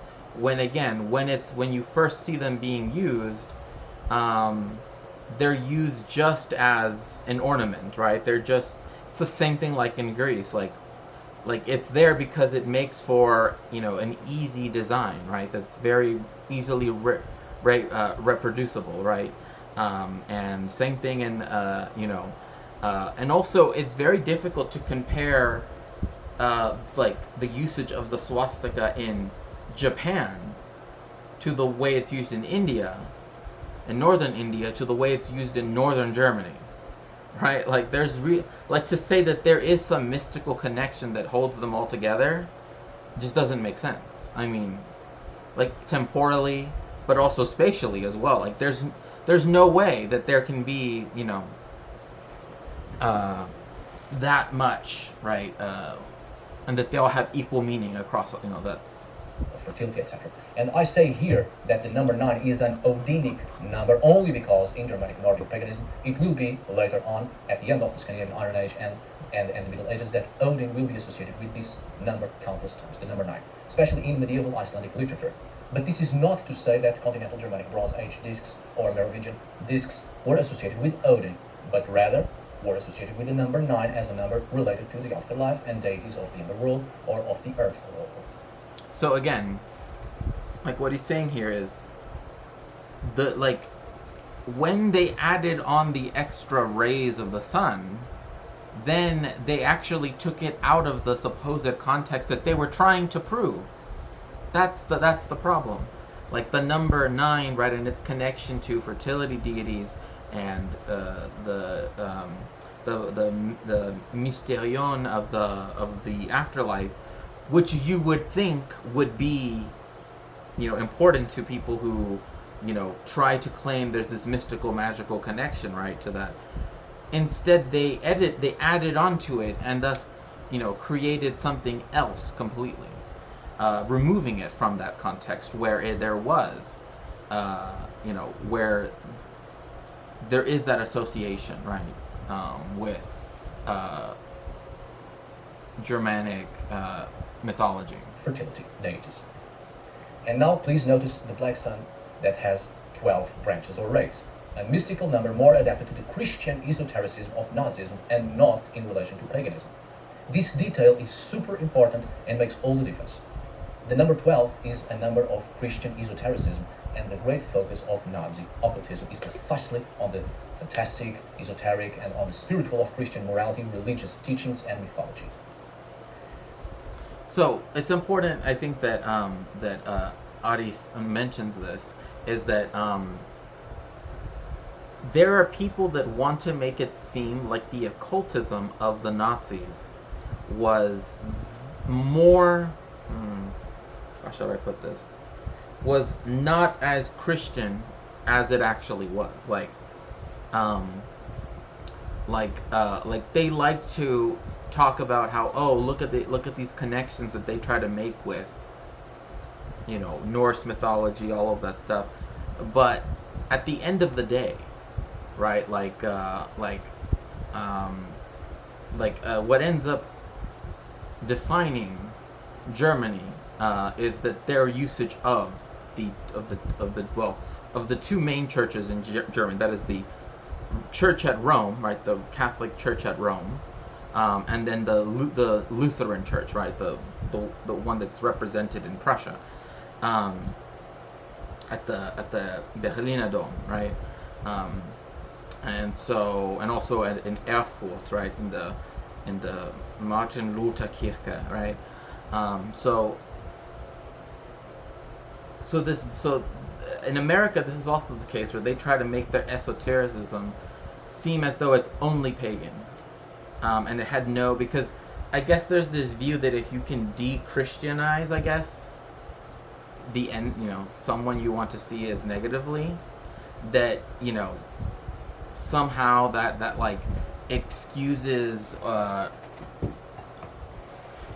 I mean, especially the Church at Rome. I mean, the Roman Church at Rome, the Catholic Church at Rome, was the one that was running the rat lines, as they were called, to get them to Spain, to get them to Marseille, on boats leaving from Genoa, Naples. Yes, rat lines. Yes, Argentina. I mean, they went into every country in the Americas. Like when people focus on Argentina, the only reason why that really became, even the number in Argentina is not inordinate, right? It's not like so high that it's, because Brazil received has a larger German population than a German descended population than Argentina does. So people, the reason why is because of the idea of Eichmann, right? After he's caught by Mossad, right? Although, if you know the story of how they got him out of the country, because it was illegal, right, to, for them to do what they did, is they drugged him, and then they just said they just took him straight to the airport. They caught him, took him straight to, drugged him, took him straight to the airport, said, he drank a little too many, and I'll be right back.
Okay. Are people like enjoying this? Like, is this interesting to people, or do people want to move to something else, or like I'm totally fine if people want to change it to something else. Trying to be considerate of you know, some people might feel uncomfortable talking about this, although I don't know. To me, again, I'm trying to justify like this. But I'm just saying, you know, I understand if people instead would like to talk about, like the trains instead, or if people want to watch something else. Yeah, rat lions cough. Yeah. Well, I mean, like again, like Brazil has a higher German population, and so.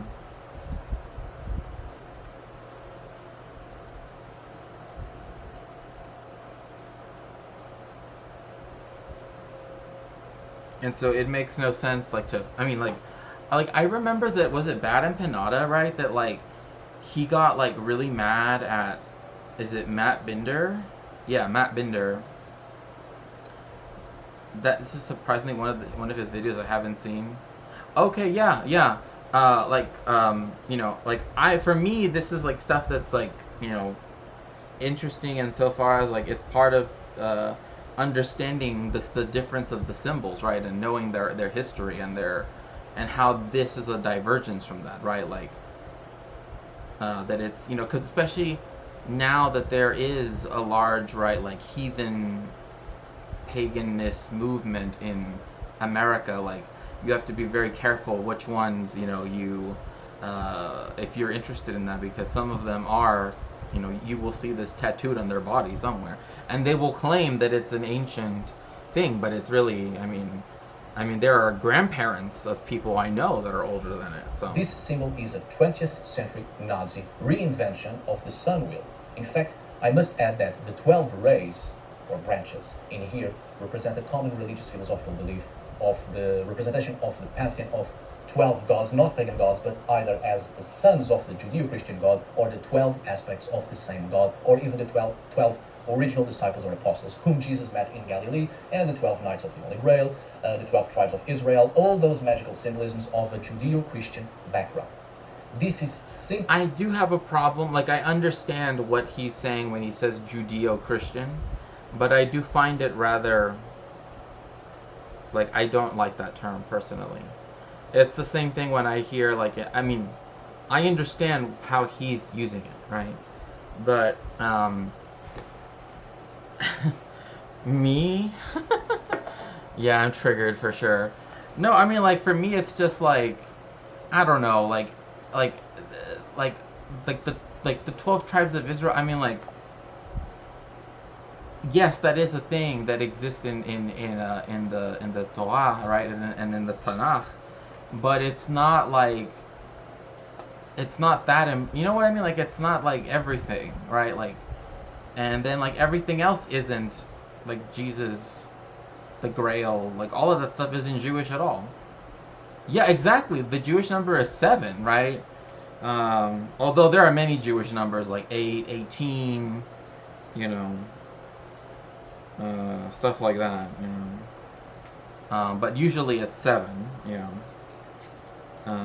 But yeah, or 18. Yeah, or 18. Yeah. Exactly. Tempu, I'm gonna have to deny that because that is not right. Please don't. Like, I get what you're saying about bringing up that number, but the Nazi number. But I don't need 1,480 some to show up. No, I get it. I understand you're being forward. That's why I'm talking about it. I'm bringing it up. I just don't want it to show up on chat. I just don't think it's, you know.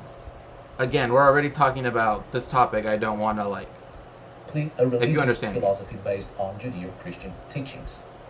See, this is where it's like Judeo-Christian. Where is the Judeo in this? Like, you know what I mean? It's like, anyway. The only pagan motif that here that you can see are the physical representations of Bronze Age and Iron Age solar discs I've shown you previously. And as I've shown you, there are clear iconographic differences that makes it easy to identify which one is the Black Sun of the Nazis. In fact, another important detail in the images of the Black Sun by the Nazis, the center is occupied by a dark or filled globe, which has a far better relation to the Black Sun's own mystic mythology or mythological aspects. While the ancient Germanic solar wheels do not have a filled center, right? Because those discs, they symbolize the sun itself, only the sun, since the concept of the Black Sun did not exist in the European paganism of the Bronze Age. Trust me, when the Nazis made the Black Sun, they weren't thinking yeah, exactly, they weren't, like, that's why I'm like, stop trying to be like Judeo-Christian, like, stop, like why is it that for most of you know history since the foundation of Christianity, they've like tried to not be Judeo-Christian, and now suddenly they want to use that term. I mean, obviously the history of that term is anti-Semitic, right? It was used as a way to make it seem like you know, all of that stuff. So, you know, like, again, well, I mean, yeah, there are some that essentially just get rid of what is called the Old Testament, right? The Tanakh. And that's why I'm saying, like, Marcion, right, in the beginning of the church's history, right, of Christianity's history, said we should just do that, right? Like, just have this. Why even like, because like, as he wrote it, it's describing two different gods, right? And Communist Manifesto too. It's illegal to have the Communist Manifesto in Germany. I blame evangelicals and their want to get all Jews back to Israel. I mean, yeah. I mean, that's why evangelicals during World War II were pro. Oh, 1933. Yeah. During that time, yes. It was yes, the Communist Manifesto and all other quote-unquote degenerate literature was banned, right? And art and music and everything else. And Islamophobia. Yeah. Exactly. But that term, Judeo-Christian, was used as a term to try to convert Jewish people to Christianity. It's not a way to say, oh, that something is including both Jewish and Christian, because by definition, theologically speaking, they're either two different religions, right?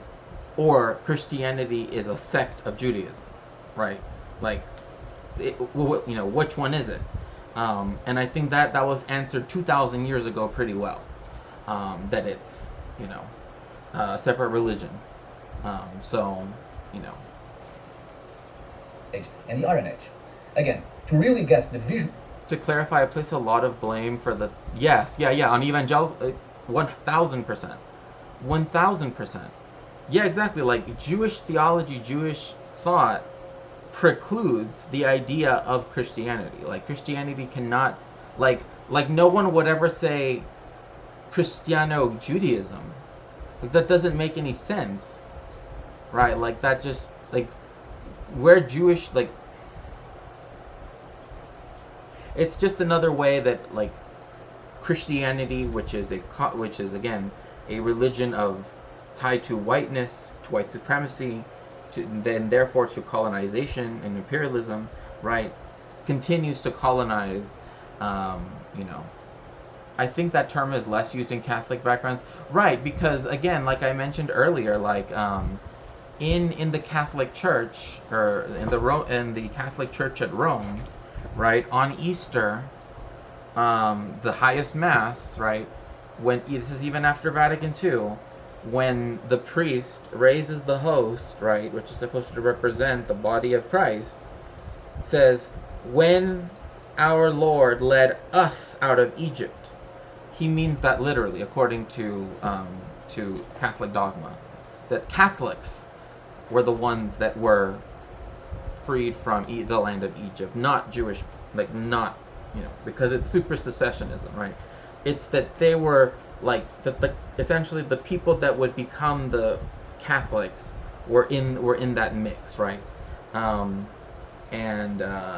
Yeah, that's so Catholicism historically has never used that, because they view Judaism as a very separate. But evangelical Christianity. Oh wait, give me one quick second. I'm getting another phone call.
Hello, hello, hello, everyone. Thank you so much. Let me shout you out. James, thank you so much, James, for the raid. Hello, hello. I am Shakespeare. I am a cultural historian, and I talk about Jewish history, Mexican history, as well as a lot of other things.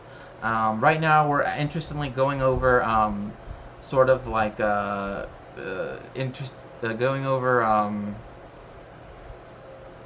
I don't know, chat. Like chat that knows what we're talking about. How would you word it? It's kind of a weird thing to talk about. And yes, I am an Ace streamer.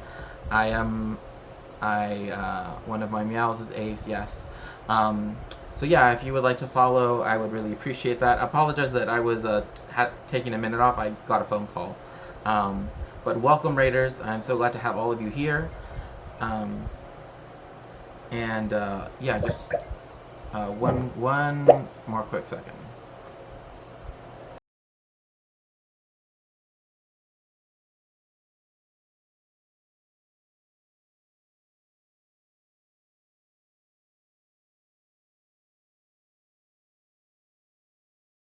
Okay.